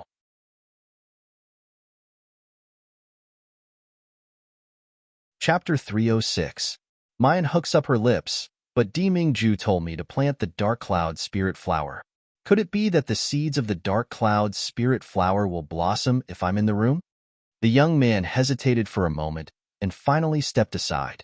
Mayan swaggers out of the room and arrives in front of the medicine field in the courtyard. After thinking for a bit, she took out 2 dark cloud spirit flower seeds and buried them in the ground. According to the records of the Supreme Drafts, if the dark cloud spirit flower is alive, you only need to wait for 6 hours. The seeds will show signs of breaking through the soil. Time passed slowly.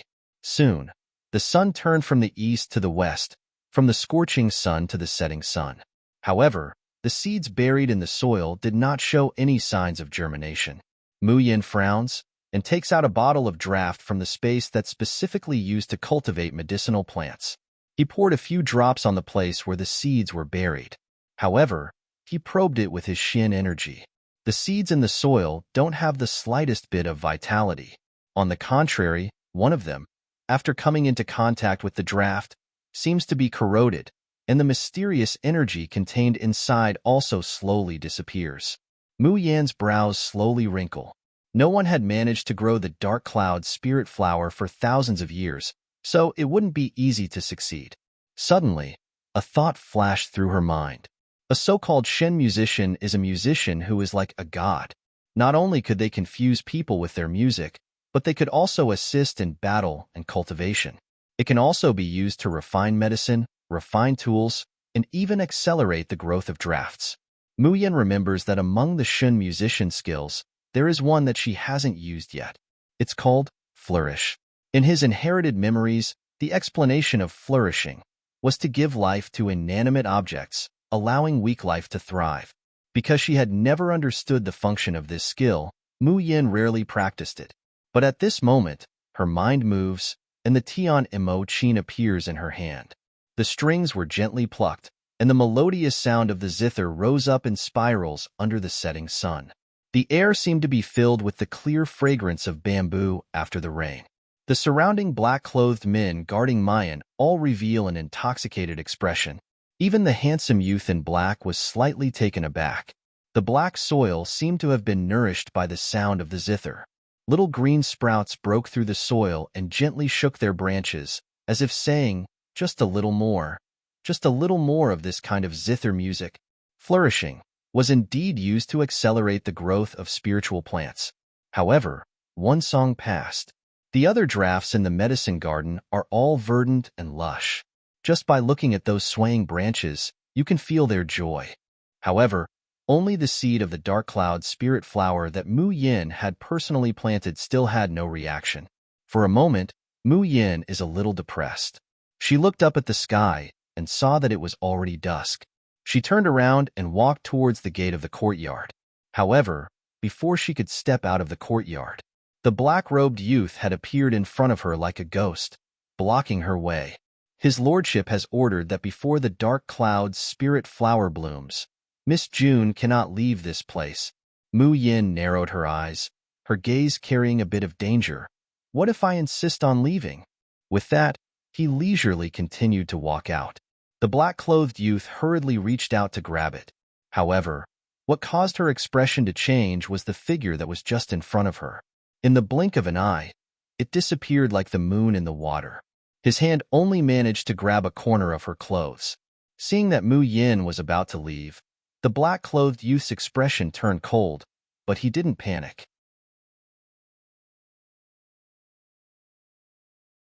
Chapter 307. This breath is completely different from mysterious energy, but it has a terrifying pressure. The icy cold air seems to have substance as it pervades Mayan's entire body, blocking her way. The black-clothed youngster's hand also clasps Mayan's shoulder, trying in vain to drag her back to the courtyard. Mayan's eyes sink. Her figure slightly crouches, and with a turn, she clasps the youngster's wrist with one hand. Just as she's about to fight back, her movements suddenly stop. Mayan blinks, unblinkingly looking at the youngster in front of her, her expression very strange. The black-clothed youngster is about to fight back, but he sees the bewitchingly beautiful girl in front of him curl up her lips, revealing a lazy, evil smile. Suddenly, her whole body leans forward. No, it shouldn't be said to lean forward. Instead, her whole body crashes into the youngster's embrace. The black-clothed youngster suddenly panics, so his movements are a beat slower. The next moment, Mayan has already grabbed him by the collar, and he's pressed against the wall. Because of the angle, the two are almost the same height. Mayan moves closer to look at his handsome face, and with an evil smile, she reaches out to touch the youngster's chin. She chuckles. "Beauty, what's your name?" The black-clothed youngster's face flushes red all of a sudden. "June. Miss June, please conduct yourself."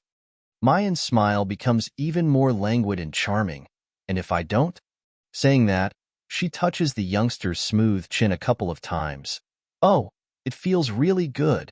The black-clothed youngster's indifferent face is almost about to split open. She reaches out to push him away, but because the two are really too close, he's afraid of hurting Mayan. For a moment, that handsome and indifferent face unexpectedly carries a trace of fear. "Want me to let you go?" Mayan smiles like a little fox. "Then why don't you tell me your name first? If I don't know the beauty's name today, I will definitely be unable to sleep all night."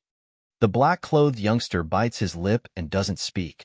Mayan hooks up her lips again, and the smile on her bright and beautiful face becomes even more devilish. "Don't want to say? That's fine. I see that your figure is also pretty good. How about you consider being my model? I can help you draw a portrait, the kind without clothes, and I guarantee that it will satisfy you." The black-clothed youngster is dumbfounded. The calmness and indifference on his face could no longer be maintained. "You, as a woman, how can you do this? So what?" The black-clothed youngster grits his teeth. "You are Jun Shang's woman. How can you be like this? Like this?" Mu Yin frowns, seeming to be in a bit of a dilemma. "But I like your style more, beauty. In my opinion, why don't you just submit to me?" Bang! The black-clothed youth's entire face seemed to be burning up. No matter which continent of the 3 dimensions it was, anyone who knew her identity and sensed her icy cold and murderous aura would be afraid and avoid her. He had never seen a woman like this Miss June in front of him, so bold, so absurd. Unfortunately, this is the person that Jun Shang places at the apex of his heart. No matter what, he couldn't hurt her. For a moment, he was in a dilemma. His heart was filled with panic and helplessness that he had never felt before.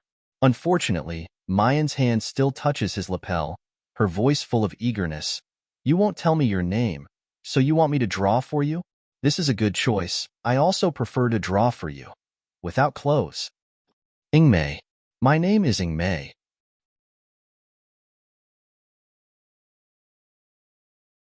Chapter 308.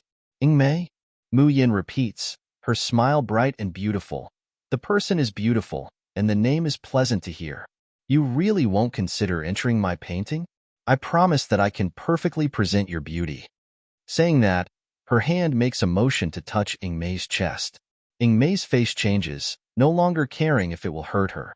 He grabs hold of her messy hand and abruptly flips over. The two people's postures are immediately reversed. Mu Yin is pressed against the wall, and Ingmei is looking down at her. The most ambiguous and thought-provoking thing is that Mu Yan's hands are still pressed on both sides of her head. Ingmei looks down at her, as if he will kiss her at any moment. The air stagnates for a breath. Ingmei suddenly comes back to his senses and is about to release the person, but he hears a deep and cold voice suddenly coming from behind him. You? What are you doing? Ingmei suddenly turns around, and the moment he sees Di Mingju, his complexion abruptly turns white, and he bends down on one knee, paying respects to Jun Shang. Di Mingju walks towards the two of them step by step, but he doesn't look at Ingmei. Instead, he stares unblinkingly at Mu Yin. Han Yi, who is following behind Di Mingju, is already dumbfounded. His body can't help but want to tremble because of fear. God, what did he just see? Ingmei and Miss June. Heavens! Let's strike him to death with a huge thunder. Is Ingmei crazy? It's fine to like other women, but he's actually involved with Miss June. Isn't this just seeking his own death? Di Mingju's footsteps finally stop just half a meter away from Mu Yin. Under the setting sun, the man's face is so handsome that it doesn't resemble a mortal's. But there's not the slightest hint of expression on his face. Then, he asks again what he just said. You? What are you doing? Ingmei lowers his head, his complexion deathly pale. He hoarsely says, Ingmei has done something wrong. Please punish me, Jun Shang. Di Mingju's expression still doesn't change, and he only says indifferently, Go to the purgatory pool by yourself for a month. Hearing this punishment, Han Ye's complexion goes white. Ingmei seems to be relieved, and he lowers his head. Yes, Jun Shang. Saying that, he gets up to leave. Wait a minute. Mu Yin, who had not spoken all this time, chuckled and blocked Ingmei's way. She looks at Di Mingju with a smile that isn't a smile, but the smile doesn't reach the bottom of her eyes. I was the one who forced Ingmei. If you want to punish someone, you should punish me. What does it have to do with Ingmei? The darkness in the depths of Di Mingju's eyes suddenly engulfs like a storm. The low pressure around him simply makes Han Yi shiver, itching to escape immediately. You, like shadow charms? Di Mingju steps forward and clasps her waist. His voice is practically carrying a murderous intent as it jumps out from between his lips and teeth. The man's blazing breath hits her face, making Mayan momentarily uncomfortable. She wants to struggle, but Di Mingju only tightens his grip. Tell me, do you like shadow charms? Mu Yin wanted to say, so what if I like it? But when she saw the man's eyes, she coughed and said, I naturally like the shadow demon. I like him in my painting. Painting? The cold air surrounding Di Mingju suddenly disappears. It turns out that Mayan had also regarded Ingmei as a model for her portrait. But when he thinks that this woman is actually going to paint other people's half-finished paintings, his teeth itch in anger. You like Ingmei's appearance? Mayan blinks. What's wrong with this appearance? A young and inexperienced handsome young man. How charming is he? How likable is he?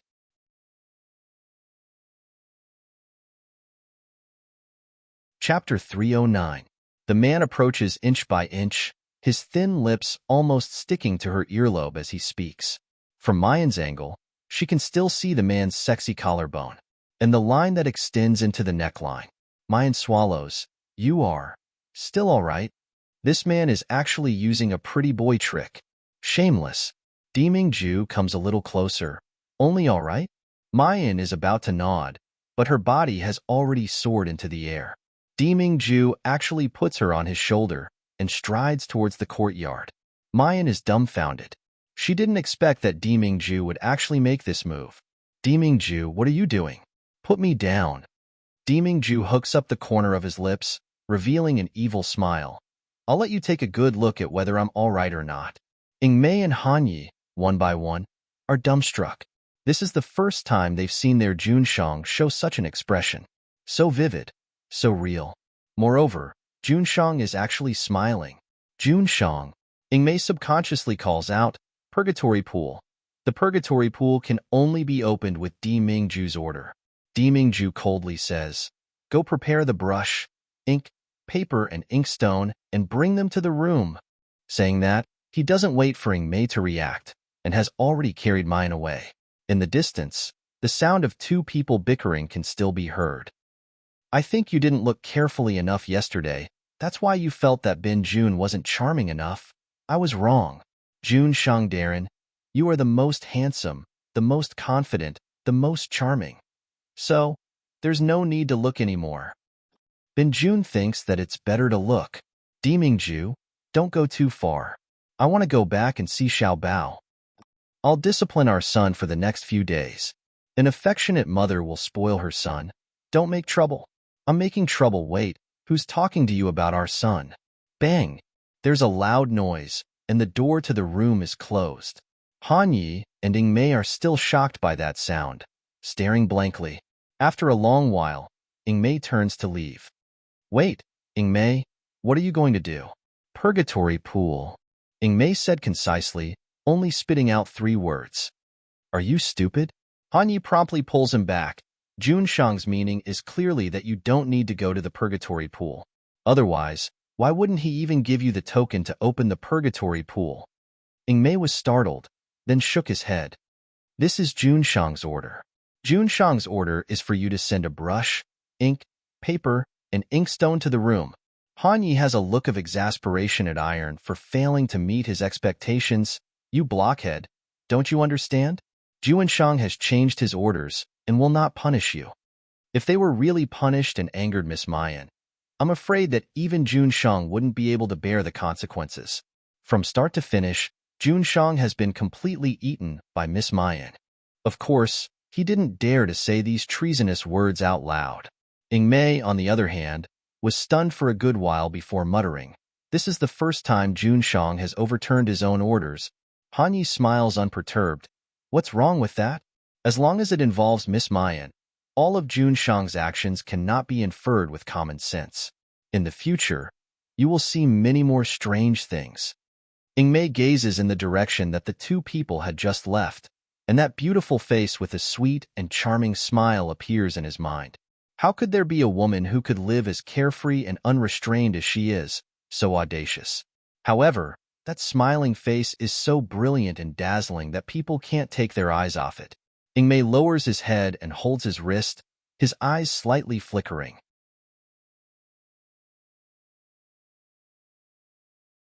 Chapter 310. Bang! As soon as the door closes, Dimingju loosens his grip and Mu Yin immediately jumps down from his shoulder. Rubbing his aching waist, he glared at the instigator of all this. She sees Dimingju spread his hands, using his deep magnetic voice to say, Come here, help me undress. Cough, cough, cough. Mayan almost choked on her own saliva. Are you kidding me? There's no change on Dimingju's face, his expression still cold. That pair of deep eyes slightly narrowed. Don't you like to draw naked handsome men? If you don't take off my clothes, how can I satisfy you? Cough, cough, cough. Mayan coughs even more violently this time. It had only been 1 or 2 months since they last met, but this fellow was becoming more and more shameless and shameless. At this moment, someone knocked on the door. Mayan breathes a sigh of relief.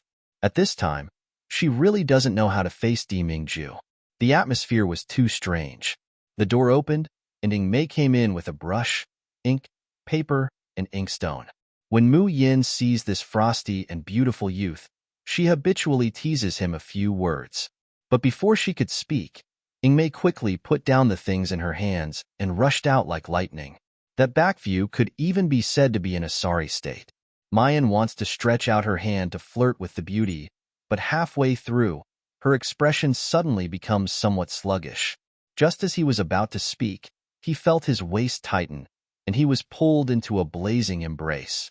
Demingju lowers his head to look at her. Binjun is right in front of you. You still have the mind to look at other men?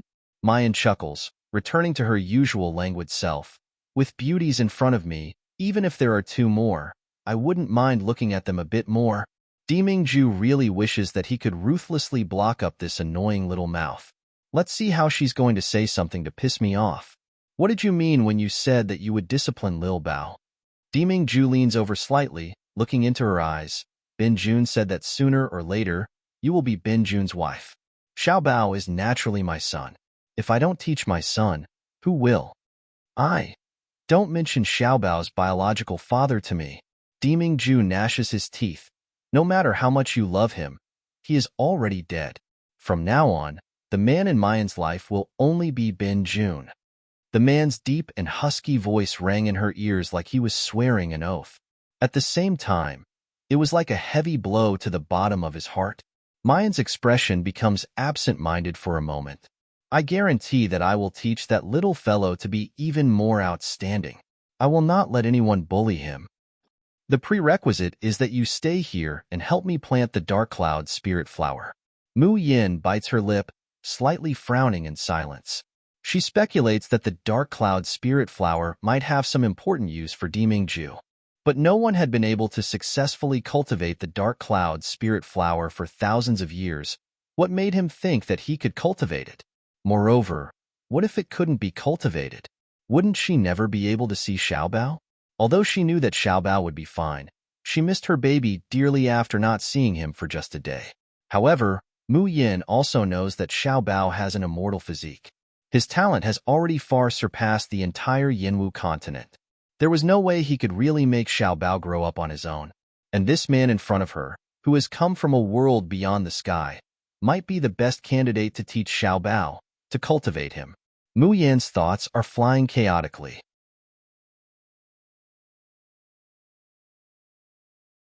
Chapter 311.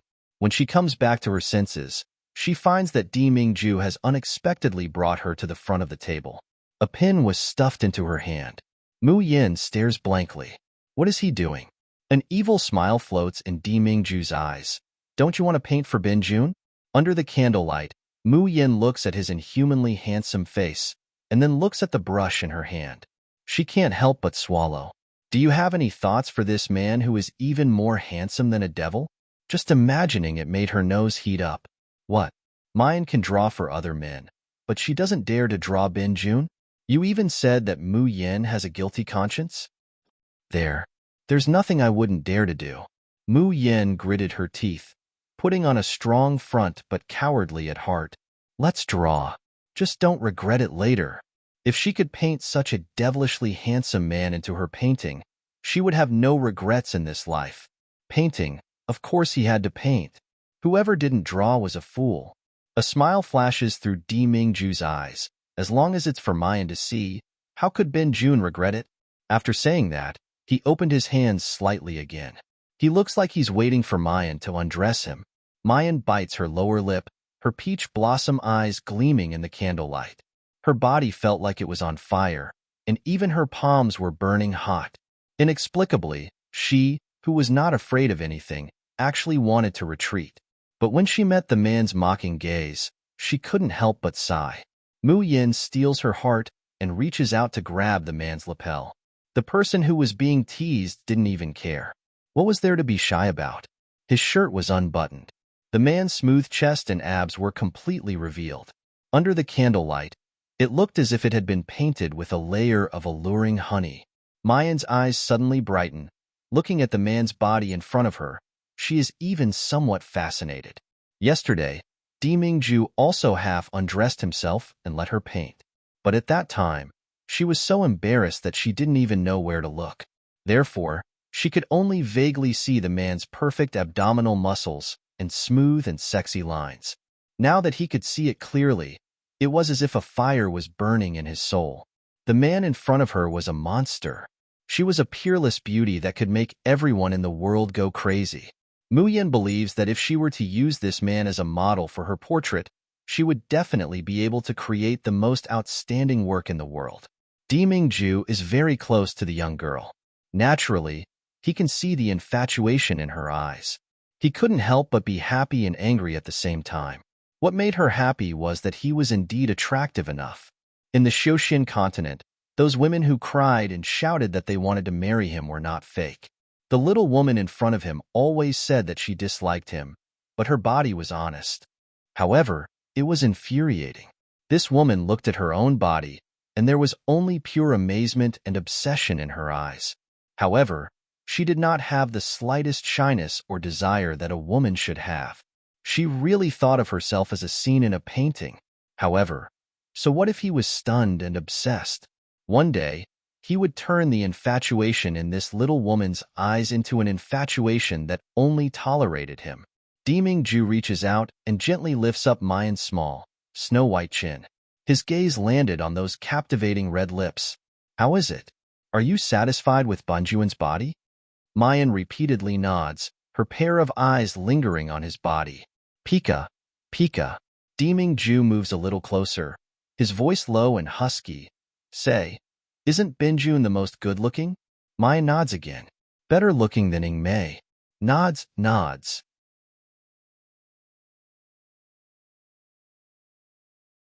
Chapter 312. Better looking than your guards? Of course. Better looking than Xiaobao's biological father? Mu Yin stares blankly, and her eyes regain some clarity. Dimingju sees that when she mentions Xiaobao's biological father, he comes back to his senses. This was enough to show how much influence Xiaobao's biological father had on her. A certain ruler couldn't help but grit his teeth. He grabs Mayan's small hand and presses it against his belt. Why aren't you continuing? Mayan's gaze falls on her hand, and her fingers can't help but tremble. Because of this slight tremble, his palm could feel the smoothness and flexibility of the muscles underneath. It felt so good that it made her nose heat up. No need. That's good. If she continued to strip, she felt that she would turn into a wolf girl and pounce on the evildoer in front of her. That's it. Dimingju raises his eyebrows in dissatisfaction. But I remember that when Mu Yin was painting those men, wasn't she completely naked? Mayan dryly laughs. How can Jun Shangdaran be compared to those common people? Even if they were to strip naked, they still can't compare to Jun Shang hugging the pipa and covering half of his face. Don't you think so? Dimingju's face darkens. What did it mean to cover one's face with the lute? Was he a woman? Does this little woman know how to praise people?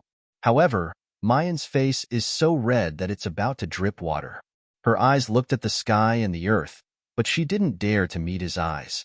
Dimingju's mood is a bit better. He loosens Mu Yan's hand and casually half leans on the couch. There is a wine cup in his hand, and he gently sips it. The man in front of her clearly had a cold expression, and there wasn't even a trace of emotion in his eyes.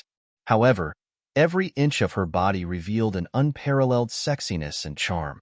Mayan composes herself and excitedly runs to find a translucent black muslin outer garment. She loosely drapes it over Dimingju. His perfect chest and abs were still visible. Not only did the half-covered outer garment not hide anything, but it also vividly displayed the man's demonic charm and disdain. Mayan's eyes are astonishingly bright. All the distracting thoughts in his mind disappeared without a trace. He picked up the brush and began to draw on the paper. Time passed slowly.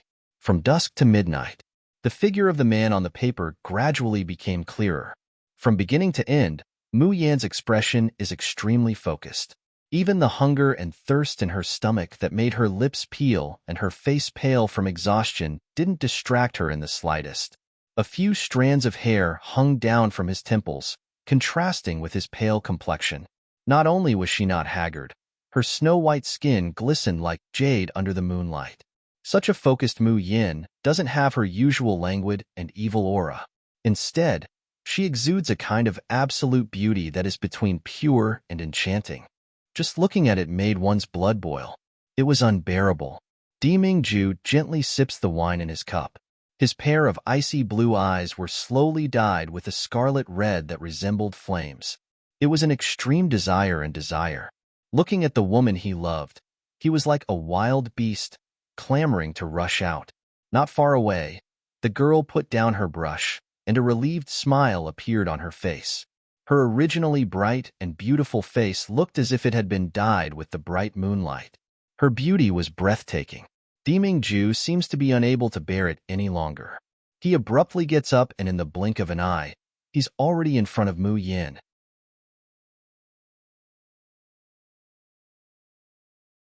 Chapter 313. Before she could finish speaking, her dry lips are suddenly blocked. The man uses his blazing breath and his unique scent to plunder her breath, soaking her lips, helping each other in difficult times, in life and death, hard to abandon. June Mayan, you're destined to be mine. At the end of the kiss, Mayan tenderly gasps for breath, somewhat unsteady on her feet. She grits her teeth. What are you doing? Deming-ju's voice is hoarse. Paying for the painting. Mayan, who told you to pay for a painting like this? She struggles, only to find that the man is holding her and not letting go. Mayan can't help but frown, pressing her hand on the man's chest to break free. Don't move. Deming-ju's voice is unreasonably hoarse. He grabs Mayan's slender wrist, slowly dragging it down, pressing it somewhere hard and hot. Mayan stares blankly at first, unable to react.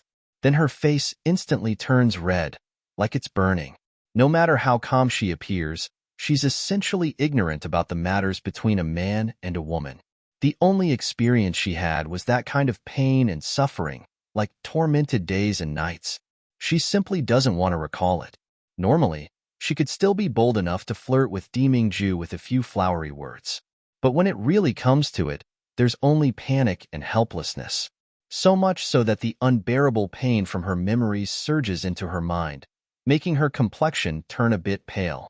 Deming-ju sighs softly. Releasing her hand, he presses her into his embrace. His deep voice is a little doting, a little helpless, as he softly says, Mayan, what should I do with you? In the end, what do I have to do for you to be willing to forget that dead man and accept my feelings? Releasing the person in his arms, Deming-ju no longer lingers and quickly turns to leave. He can't stay in this room for a moment longer.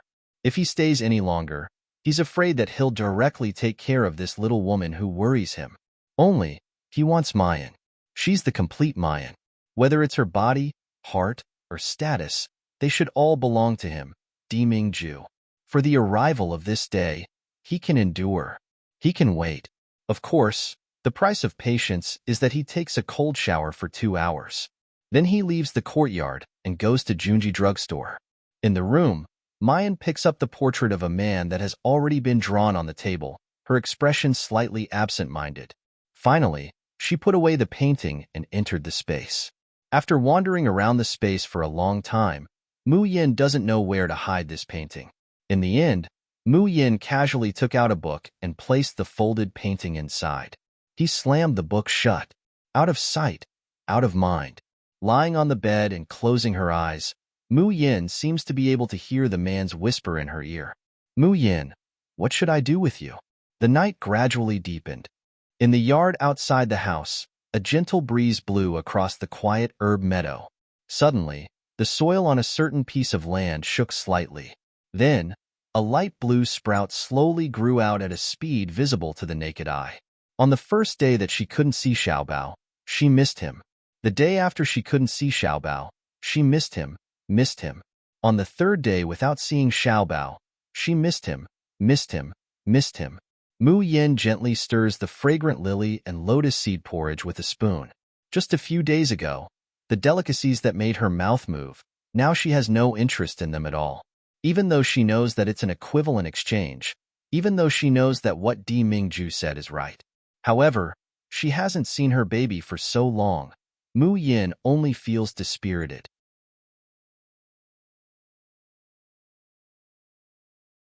Chapter 314. However, the dark cloud spirit flower showed no signs of germination at all.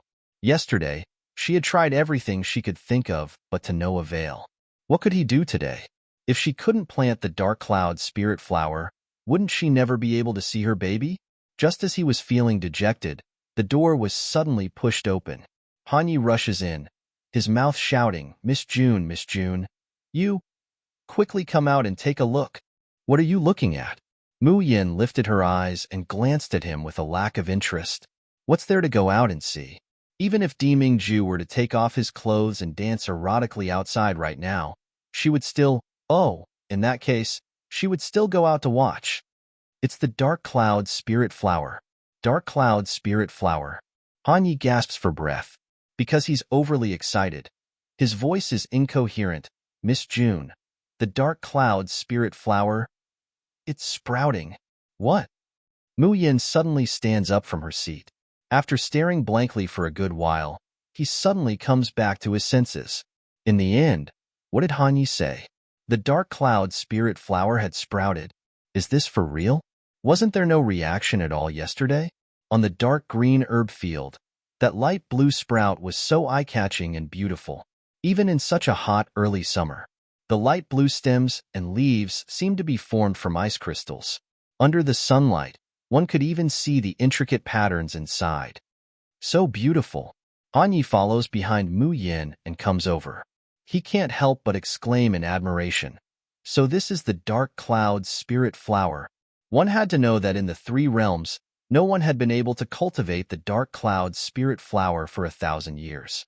Even if there are many treasures in the world of Xiuxian, Han Yi has never seen one.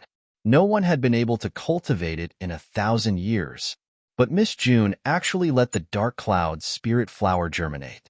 Han Ye's gaze towards Mayan can't help but be filled with worship. But Mu Yin slightly frowns.